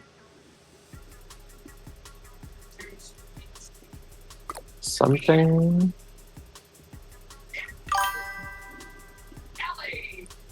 What? Yo, what's up, Lanarchy, dude? I'm always streaming. What are you talking about? We're just over here in the corner, you know. My friend is on the call right now. He's doing a tarot reading for somebody. And what's the claim that you were visiting? It is Shout out to the claim. Lavendale. 2 L's. Lavendale, home of a fellow Thunderdome builder by the name of Jax Gallo. Shout out to Jax Gallo for being from Lavendale and also helping build the greatest arena in Bitcraft history. So, you weren't on earlier, Lanarchy, but I was commenting on how incredible the city design is coming. I know that you're involved with that, and whoever else is involved with that, we very much appreciate it. Became an just became an empire. That's news to me. The tower is being held for money by a boombox. That sounds like drama. Sounds like drama. It's doing really good. I love the repositioning of the house. Like that's like the most money thing.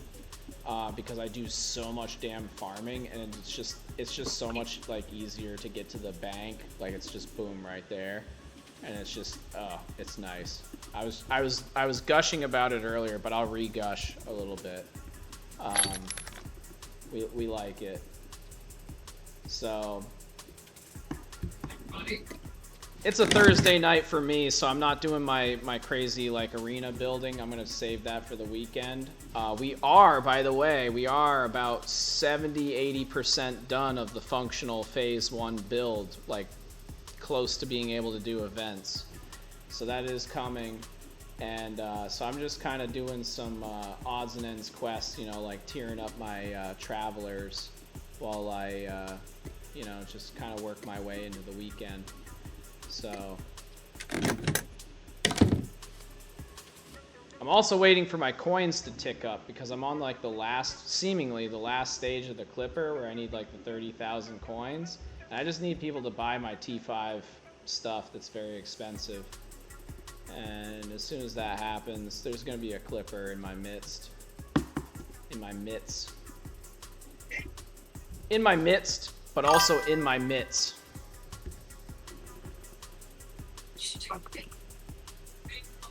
It's okay though. The new one is really good. The new one is really good. In fact, let me pop this stuff in here. I want to show it to you if you'll let me. I want to show you what it looks like, but let me just pop my stuff in here.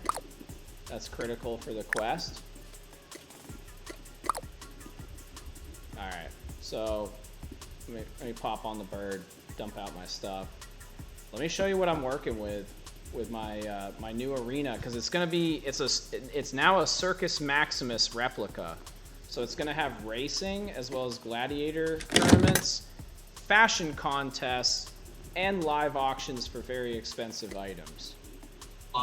And I don't know if you heard, I don't know how much you heard, but Ravi Nora is also beginning construction on an arena, and she's talking to other empires about doing the same. So we gonna be getting a worldwide kind of Thunderdome thing going on. Yeah, well, we've been colluding. I've been colluding with Russia. So, but she took it and she's like, worldwide league. And she's like, I'm gonna build one in my empire, and then we're gonna get one in the middle region for like the finals. That one's gonna be like the big. And I was like, I gotta hurry up and finish mine. It's gotta be first to market. But let me show you what it looked like. It's kind of looking nice. Winter's been helping me out a lot. Shout out to Winter for doing some hella clearing. Where's the waypoint again? Oh. I'm juking myself. Check this out. We go over to the T-Dome like this. Bom, bom, bom, bom, bom.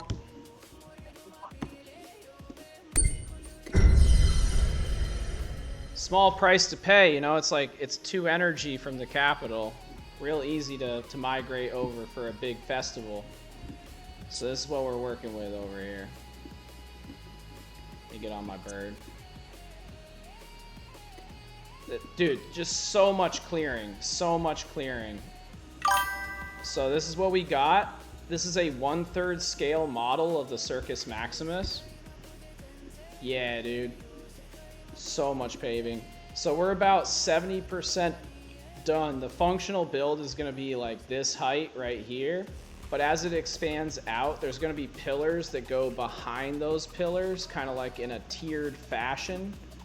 And there's going to be a stage in center left and also center right for like podium finishes or auctions. But like, look at this. You're racing, and honestly, the width is perfect. Let me show you the width.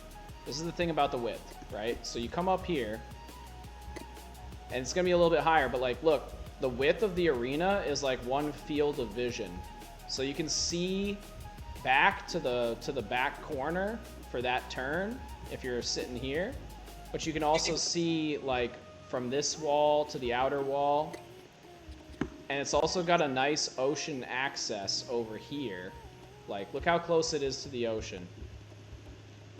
Come on, this bird doesn't like elevation changes. So look, there's the ocean, there's the arena, boom. So it's easy access from the ocean. We got the waystone also. And so we're kind of cooking with gas over here. I'm gonna swing hard at this on the weekend. I might finish it. So that's where we're at with the old T-Dome. It's gonna be quite the racetrack. From the ocean to the arena. Ooh. From the ocean to the arena. I do like your roads. You guys make some fancy roads. Yeah, and it's not even that long. Like, this is the end of the arena, and then you can see on my mini map, it's like a stone's throw over there. So that's what we got going on. That's for the glory of the empire. I've kind of just been sitting on the side, kind of building up, but we're gonna have a crazy arena. Schnitzel will be building the northern roads when we reach the Thunderdome. Ooh, Trailblazer notice board. Yeah, the league is definitely gonna develop. Yeah, and I got pretty decent mining, so I could throw in on pebbles for that if you guys want to make it look all pretty and whatnot. I'll show you. You know Spicy, right? Spicy GG. He's like a Jedi master at this game. He told me that I settled too far. This is really funny, right? He told me that I settled too far north from the T3 mine. But like, check this out. Yeah, dude. Isn't it pause for a second. Spicy has a T6 claim in the Snowy Peaks, bro. He has a T6 claim in the Snowy Peaks. And I'm like, did he just solo that entire thing? Or, I mean, I'm pretty decent at this game with the efficiency and whatnot, but I think, you know, I like to say I'm kind of like a Jedi, but Spicy's like a Jedi master. He's like the Yoda of Bitcraft. So look, this green road comes down here like this, and then here's my mine. Here's my neighbor's mine where he settled close, but I'm like literally right on top of it, even though I wanted to settle so that I got the mine, but I also got the ocean access. And as I get my claim up, I'm gonna take like this whole area, that whole area, whereas he can't really expand that much because of the river. So I just kind of like womp for the long term. Yeah. Oops, where was I? Yeah, I really did. And honestly, I've sent messages to my neighbors, like kind of explaining like what my plans are for the neighborhood. I was like, you know, I'm expanding this way to the west, I'm expanding this way to the east. And they're like, yeah, that's fine. Like, we don't they're like, we're fine with going over this way, and these guys are gonna expand north. I sent a message to bro down here, my southern neighbor, and he just leaves me on red. He's like, fuck you and putting your mine next to my mine, motherfucker. So, there's a little bit of drama, a little bit of mining drama here. What's even crazier is like this weekend I plan on putting a barter stall here that's gonna have T3 firewood, so it's gonna be like a full service gas station. Yeah. When I look, I'm gonna knock this one right here. This pillar right here. I'm knocking this down, and I'm putting a barter stall with a sign that just says T3 firewood right here. Come and get it. And I have a look. This is really cheeky. This sign right here. More smelters at Largo's Rest. We appreciate your crafting coins. It's like I only got one smelter, but it's like, yeah, bang on this table and then just go use his smelters. He doesn't get any money. Come back here. It's a cheeky idea, but you know, it's kind of working. The treasury do be slowly ticking up, so I think it's working, but it's gonna be even crazier when I get the barter stall with like thousands of firewood in it. So you just teleport over here, take the little green trail, and then it's just like a full service gas station. Like a truck stop in the middle of the desert. Anyway, so that's Thunderdome. Checking back in, did you get that reading done, sir? I did, yeah. Hit us with it. Okay, yeah. So, these guys are just ending the interaction. So let me just kind of continue to say thank you to them. Thank All you, right. friends. I'll be right back. I gotta grab a drink. Hold that thought real quick. Okay.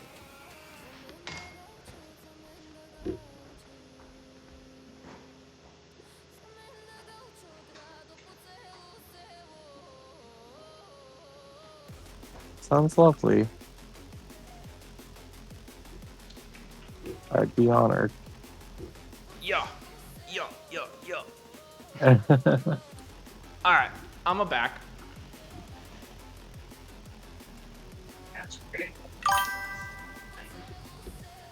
Cool, man. Yeah, this guy's like is super cool. He's like taking a picture of us and having this great interaction. Yo, I for sure am the real one with the fucking fridge in the back. No cardboard required. This is actually peak gaming when you just game in the kitchen. But yeah, hit me with it, bro. Okay. Yes. So, I Remind am us what the question was. sure. So the question was, I'm gonna go ahead and eat this. The question was what this person could do for their partner to help them be happiest when they return. They've been separated for about a week. And so the cards came up that I chose to do a pull what to keep, what to let go of, and what to integrate. So the cards came up, and the first one was the Magician, um, suggesting to, in my mind, keep the magic alive in their relationship, and what that is affection, right? So, anything that's done to help the other person feel special, that's like a unique communication between you and them, is like a show of love, Yep. and the magic in the relationship. So the cards suggested that they should share something that really clearly communicates how they feel about the person. The cards also suggested that they should avoid cycles and changes, meaning that in whatever they choose to do, they should um, make sure it's a very it's a very clearly communicated message, meaning it's not vague, right? In that, communication is one of the biggest things humans struggle with, especially when it comes to how you feel about someone or making them feel special, because there tends to be like a humbling element, like there's a perceived sort of device on the ego that if I aggrandize someone or if I worship someone, that it somehow makes me less. So there's a tendency to try to hold your cards close to the chest. And the reading was saying, don't do that. You know, make it as clear as possible. Make it as sort of like praiseful as possible, as clearly communicating that you care about them as possible. And then the last card suggested harmony. So as far as I can tell, as far as I could tell, in relationships, it's always about give and take, right? Since we live in a material realm. And so I said, in whatever you do, make sure you're leaving yourself open and leaving it open in the relationship to give and take. So he's talking about what can I do for her, or maybe she, I don't know. What can I do for her? What can I do for my partner? And I said, whatever you choose to do, make sure you're leaving yourself open and leaving the situation open to receive as well. Because that's, probably the most sincerest interactions that we can have as a relationship, is a giving and receiving, right? Right. So that was the reading, sir. Yeah. And the dude took a picture of us, or the lady or whatever. And he said, our interaction was frozen in time. If you like, lavendel.town/gallery. And I'm gonna check that out, because why not? Sure. So very, very cool. Very real life interaction. Life is cool because it affords like opportunity for mystery. So anytime you don't know what's gonna All right, happen, Lanarchy. Nice to see you. Come back and chill sometime. We're just out here plowing. So /gallery. Oh, cool. Yeah, this dude's like taking pictures and stuff in Bitcraft. It's awesome. They nice. also suggested I'm gonna respond to that. But they also suggested that I should open up a tarot card stand in their town. Oh, dude, that'd be so nutty. Right? So cool. Yeah. So I'm gonna go ahead That's a and good idea. See, Illinois. that's what I'm on about, by the way, is like crafting things that are not prescribed by the game. You know? Like there's no quest or mechanics for building an arena, right? I'm just kind of going off script. And that's also going kind of off script. And kind of just shaping the world the way that you want.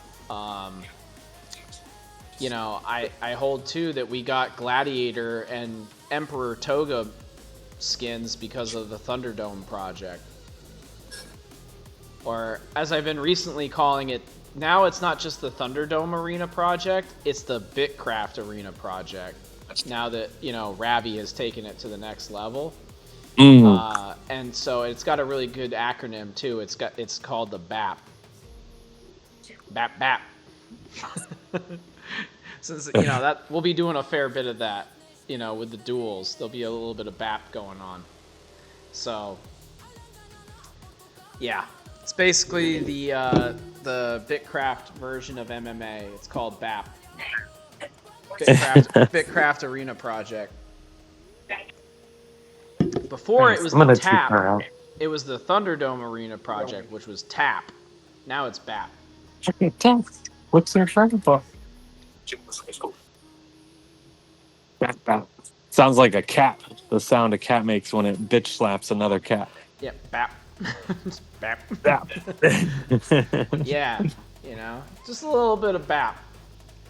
It's like there's no full loot PvP. No one's actually getting hurt. We're just throwing around a few BAPs. Cats love to kung fu. Yes. And they were very good at it. Yeah, a cat is really a perfect. It's a perfect example of infinite patience. And I've told somebody before that and I still don't fully understand it, but I'm interested in investigating it. Basically, which is my qualifications to talk about things, is I'm interested in them. Yeah. And that is like this idea that when Jesus asks a mountain to move, there in the request is infinite patience. And without infinite patience, you cannot get immediate results. And the cat is such a great example in my mind of infinite patience. They don't seem to, like, they don't seem to train, right? Like they only kung fu when it's time to kung fu. The rest of the time they're meditating. They're chilling. They And definitely play the chilling, rests. they play the rests, and there's something integral about getting immediate results, and the quality of being willing to wait forever. I don't know what it is. I don't know what the link is, but opposites always go together far more than the separate POV of the ego suggests. Right? Yes. Yes, I've been learning about this. You have. Tell me. Tell me. So, like, one of the things that gets shared on X quite a bit is this meme format that shows, sort of like, it. All right, I'll just paint a picture for you. It shows like an intelligence curve, and it always has like 3 characters, kind of representing like your low end outliers, your middle of the pack, and then your high end outliers. And so like it will present a subject, because that's just like, you know, the template, but a subject will be presented. Let me think of a good example. Like something political, right? And it will show the bottom outliers and the top outliers agreeing on a thing, but like the people in the middle being completely opposite. And you would think that it's linear, but it's actually more like a circle. Like, you know, like a good example would be like sort of like Zen. Like take it off of politics, and it's like now like into like, you know, spiritual wisdom and Zen, right? Like the like vegetable and like the super high functioning, very intelligent person kind of reach the same conclusion, but like the guy in the middle is like opposite of them. Like he's in the rat race. You know what I mean? Like it's not linear. It's actually kind of like it's people always kind of positing that it's a circle. It's actually a circle. So Yeah. they're just, and I've just seen it like a dozen different ways, where like the 150 IQ and the 50 IQ actually have more in common than like the 100. Yeah. And it's just very funny, right? Because like, you know, society is like, no, you're supposed to look down on the dumb people, and like you don't agree on anything. And it's like, well, maybe. But are you confusing dumb people with midwits? Which is like the term that's used, you know, for your like 90 to 110s. Like, midwits aren't technically really dumb, but they do disagree with you on everything. Mm. And so that's what's actually going on, according to the nerds. And I think it actually hits. You know, in my travels. it absolutely hits. And if I may, you know, it's so like tarot as well, because in tarot, there's something called the major arcana in tarot, and it's 23 cards, and the first card and the last card are the same. But one of them is looking at having everything from a place of like ignorance, and the other one is looking at having everything from a place of knowledge. I just got a chill down my back, so that's how I know. Like, yeah, that fully resonates with my area of expertise. You know, which the deep end of the politics nerds. We agree. Yeah. And yeah, and it's so funny too, like you kind of look at our relationship too, and the trajectory that our lives have gone through is like, if anything, all of our views have been converging, but you and I don't do any of the same things. No, like not basically really at all. zero. Yeah. It's like I'll just, you know, Yeah, it's like on the circle. I'll just meet you. You're just on the other side of the end, you know? It's just Yeah. like I'll just meet you. you're We'll just meet you're you on in there. your end, I'm on my end, but oh, look, it's a shortcut. Like it's actually just across the fence. Yeah. But yeah, it's Ex- like, and we both kind of share this, feeling completely foreign, to the general masses. yes. So that's Yes. kind of We like do. what it's talking about, and it's like, man, I tell you, I mean, I'm gonna be, and this is not in any sort of mean way, but to put it bluntly, there was a phase of my life where my best friend, like on a day-to-day basis, was a retarded person. And so like when I Wow. saw all those memes, I'm like, I'm just not gonna use any like new age terms, but like I have a lot of respect for this person. But like they were like quite literally just mathematically like one of the dumbest people I've ever encountered. Great, Wow. great dude. We spent many days together, and we agreed on so much. And so when I see Wow. those memes, I'm just like, yes, I've lived this, dude. I've lived this. Wow. This is it. It's like, it's not linear. It's a circle. Many things are a circle. Many things are a circle. But we want to so quickly think of things as a line, but things are either like circles, triangles, spherical. They're almost like never a line. Line is that's too simplistic. Yeah. Yeah. And So on the topic of this tarot reading, what I think is so cool really is the um at least from my vantage point is just like the openness of this person. You know, I haven't asked a lot of people if they'd be interested in asking the cards anything. Maybe 5, 10 people total. Um but I kind of mostly expected them to be like, no thanks. yeah, you know like and so him being open or her being open, whoever being open, was really cool, but it kind of just like made me think of something that I was discussing with Scott, who came up briefly, the guy from Indonesia or Bali or whatever, yeah, from yesterday.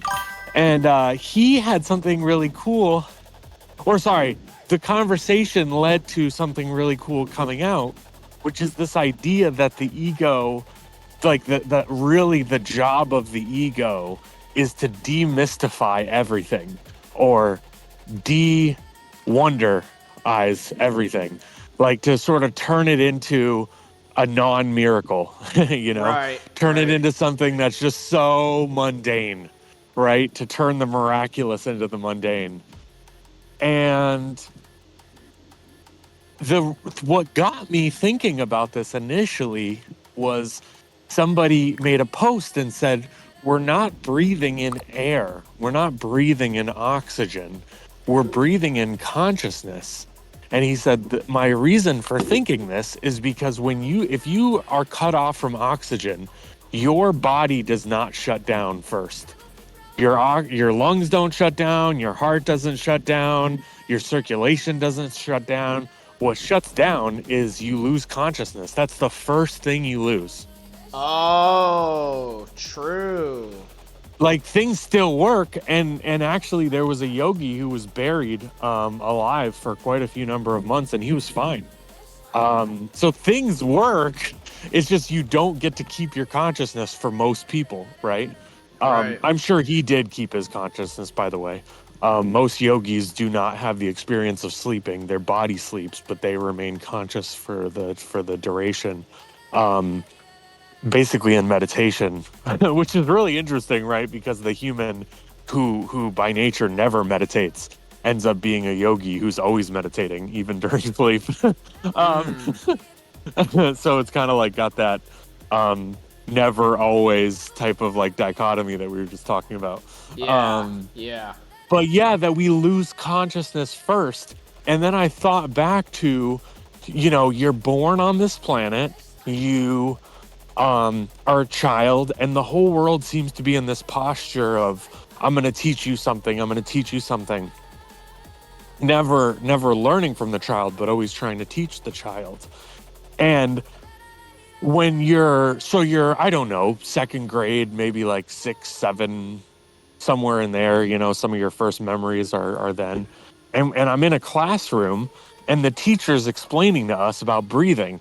And she's like, okay, you know, you're breathing in oxygen, you're breathing out carbon dioxide, but it's not all carbon dioxide, and yada, yada, yada. And from that day on, you kind of go, I know what I'm breathing in: oxygen, air, H2O, right? And I'm breathing out carbon dioxide. And then the trees are doing the opposite. They're taking my carbon dioxide, turning it back into oxygen. And and no one, well, maybe not no one, but almost nobody ever Nearly no one. questions it again. Nearly no one ever thinks about it again. Like, this is a fact, and to suggest that to anyone that it's otherwise would be an insult to their intelligence, or at least interpreted as such. Um, but like, if you think about that, it turns what might be a miraculous exchange between you and God happening every second, all the time, whether you're aware of it or not, that you're literally being sustained every breath. You know, you turn that into just something that's so ordinary that never needs a second look. And now you've demystified reality, like piece by piece, of course, you know, Right. as the ego's knowledge seems to accumulate, of course, piece by piece.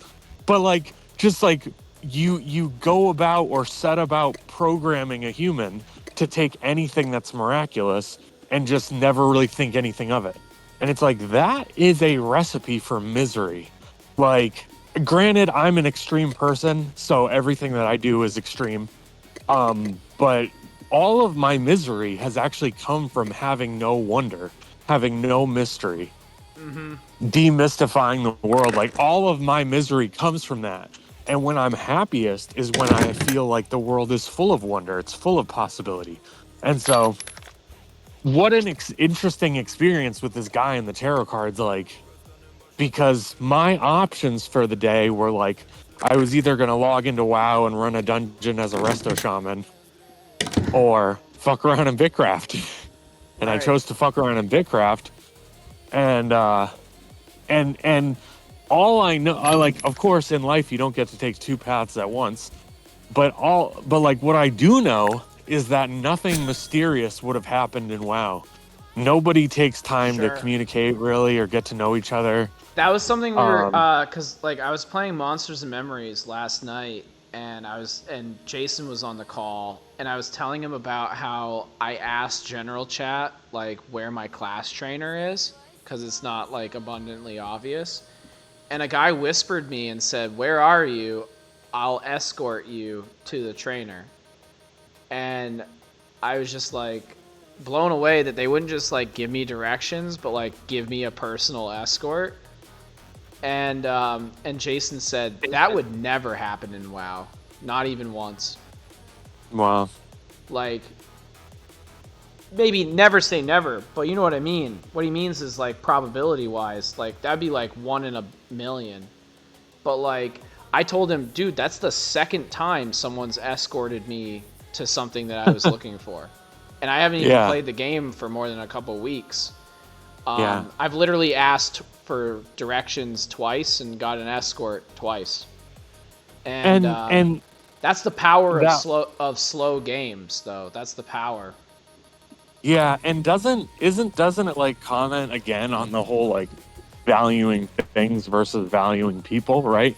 Because Yeah, in that moment, everybody's choice is like, what do you want to focus on, or what do you want to give attention to? And this person, they took a photo and put it online, which I think is so cool, of like our in-game characters like chilling together, which I think is so yeah. cool. The idea of like immortalizing an interaction is such a neat, it's such a novel idea to me, someone who doesn't really fuck with pictures. But but Right. um, but just the opportunity to have a 40-minute conversation and give someone the time of day and the space to like be themselves and create was so cool because in that interaction, and this is part of all things in life that are wonderful, full of wonder. There was a lot of moments where my ego's like, I'm bored. Pick up the pace, I don't want to do this. I want to do that. This isn't efficient. I could be killing alpha jackals. Yeah. um, where's my hex coins per minute or whatever. But like again, that all of that focuses on the things and not on the people. So this person, yeah, just like gave me a really unique, novel experience, and more practice at managing my ego, right? Because the ego on one level is benign, it's harmless, but on another level, if you listen to it, it will fuck everything up. Yeah. so like harmless, ignorant, childlike, puppy like, sure, whatever. But also any opportunity that I take to go, yeah, I am bored, I'm gonna move along, hit Yeah. sprint and whatever, or not give this person a moment to express themselves. This person created this moment of wonder, and moment of meditation, you might say. Yep. um and I'm really appreciative, but also such a great example of like making a new memory, taking the road less traveled, because the tendency, especially since it's like your time while you're on your computer playing your games, the tendency is to listen to the ego. Because Yeah. if you don't, you have no guide. So you essentially use your egoic commentary as a map of how you're going to navigate. Yep. And I, normally would just be like, yeah, move it along, bucko. I value Yeah. things, not people. And this person was able to set that example of like, yeah, I value people, not things. Um, yeah. Yeah. So Just like the really guy that kudos to they them. gave me, took like 5-10 minutes out of his busy day to help, Yes. show Yes. me around. Um, but uh, the reason why I'm so bullish on Monsters and Memories is because, like, it is completely opposed to. It's very extreme. It is completely opposed to all the modern standards of MMOs. I would say that Bitcraft is sort of in that realm as well, where like it really doesn't care about like what other MMOs are doing. It's kind of blazing its own trail, but I see it as sort of like a spiritual successor to RuneScape. I consider Bitcraft to be RuneScape 5. And I say this Oh, as there's 3 RuneScapes, and then there's Albion. A lot of people know this game, Albion Online. I played that was my COVID game. Albion was truly RuneScape 4, and then where they were like, what if it was RuneScape, but you control your character like it's League of Legends, and it's like hyper PvP focused, right? Like, tack it out. Like, let's do RuneScape, but like let's like turn up the PvP volume to like 11, right? mm, And that's an incredible game to play if you're unemployed. If you're unemployed and you're listening to this, I hope that you've at least tried Albion Online, because that's an experience. There's always part of me that's like that wishes like I could go back, but not in this time and in this place. But it's an incredible game, very very incredible. But now Bitcraft comes along and they're like, what if it was like RuneScape, but like no PvP, and it's like hyper social and crafting. Turn that knob up to 11, right? mm, So you know what I mean? Like, it's still an evolution of RuneScape, though. We're still playing RuneScape, by the way. It's RuneScape. If you haven't yeah. noticed yet, it's RuneScape. Yeah. So this is RuneScape 5. And it's just so cool that it's like, well, if you want to, like, OG, I mean, real I love that RuneScape 2, which is now called Old School RuneScape. RuneScape 1 doesn't exist anymore. But Old School RuneScape, RuneScape 2, they just celebrated the fact that they now have more concurrent players and more subscribers than at any other point in the history of the company at 25 years old. Wow. Incredible. No one else has that accolade that they reached peak subscribers 25 years after release. So shout out to Old School RuneScape. Like, if you want the quintessential solo experience. Now that's what it's mainly geared at, is like if you really want that solo. I mean, it can be a little social too, but like really what they focus on is like that solo, I do everything, one man army thing. Yeah. And that has Hey, its time and season as well. yeah. Let me go ahead and let you go now, though, bro. I am gonna eat something and hang with my wife. It's been a Yep. good chat, though. I'm glad we were Yeah. able to commune Thanks over RuneScape 5. popping in. Yeah, thanks for popping in on a regular scheduled Bitcraft programming. It was a welcome Perfect. cameo. Perfect. All right. See you guys. All right, see ya. Peace. Yeah, nothing but good things to say about Old School RuneScape. I still play Old School RuneScape. Even when I'm not playing Old School RuneScape, I pay the yearly sub because those guys deserve it. They're the real G's. Old School RuneScape. I even messed around a little bit with RuneScape 3 after they got rid of the microtransactions. That took a lot of courage to do that.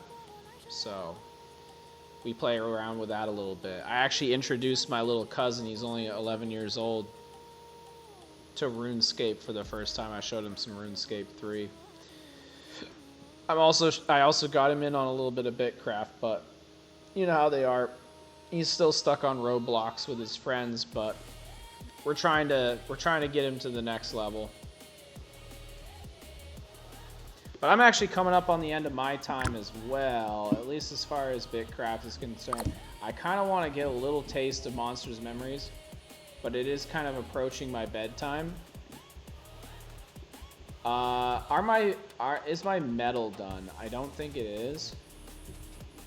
But, you know, we got a lot done. Did a little bit of farming. Got some blue metal for my nails. I did give away all my planks to swim, but that's for another day. The main thing was those the blue metal, because I can get more blue wood in the yard of this capital.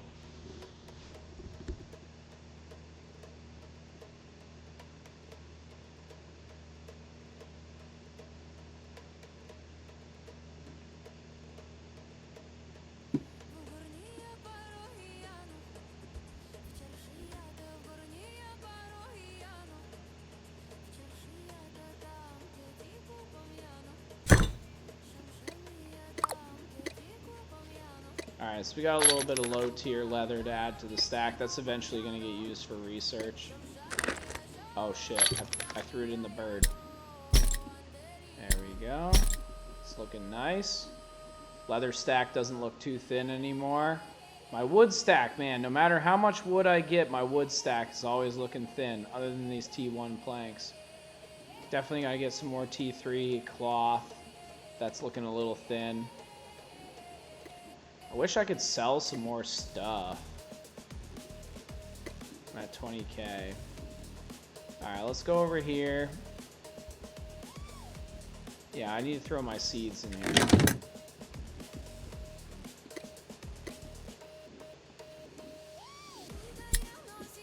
Oops. I lost it for a second. Yeah, seed pile isn't looking too bad, honestly, for tiers 1 through 5. Seed pile's looking kind of nice.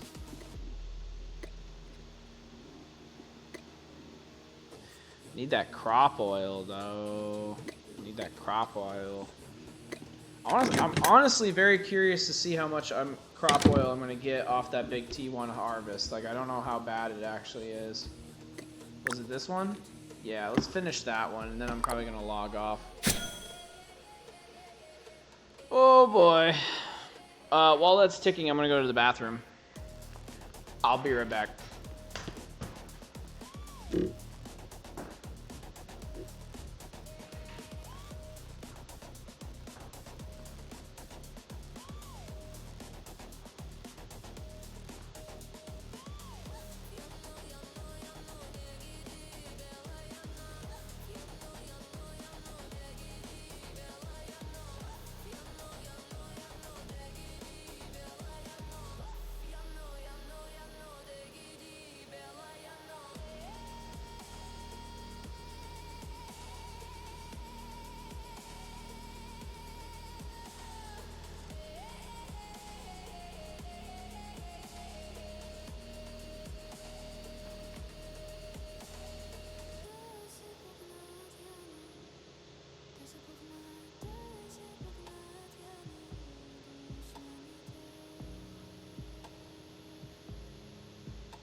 Right.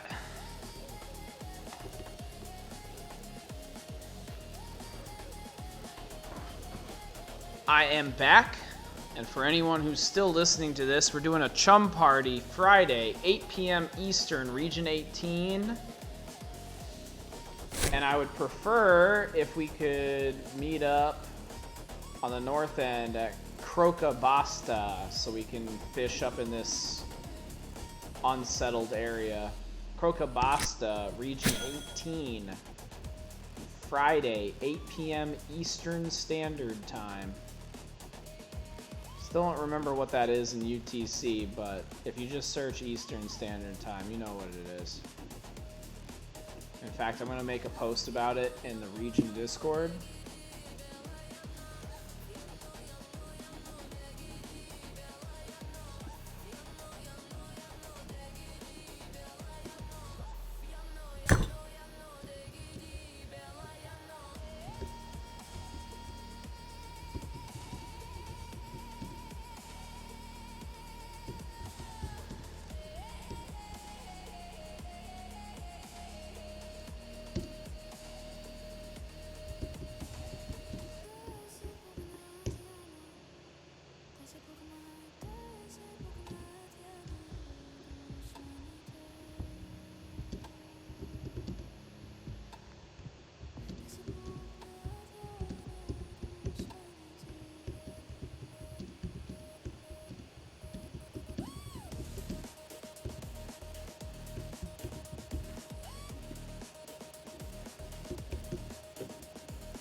Alright, I just made a post. It said, we go again. Chum party, 8 to 10 p.m. Eastern. Chumming T2 to 5. That's right, I now have T5 chum, so T1 is out of the rotation. Would like to rally at Krokabasta, north of Istanbul. since it leads to the deep, deep ocean so we can get more loots. Hit me up if you need help finding that location.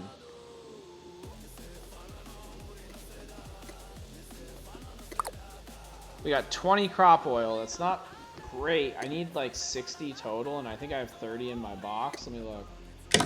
For my wood research. It's not great. Oops. Where is it? Yeah, we've got 51, so we definitely need to farm more. Let's do 250 of that. Let's just fucking schling it again.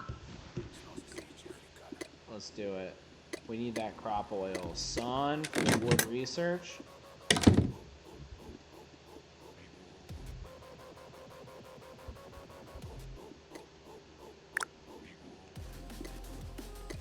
This is for sure gonna get us 10 more. It's probably gonna get us like 30 more, but I like to do a little bit of Ramsey overkill, as my math professor used to call it. We should. I don't think we were related unless we were distantly related, but she called it Ramsey overkill, and I resonate with that a bit. I'm a Ramsey, and I also like to overkill, so that's what we gonna do.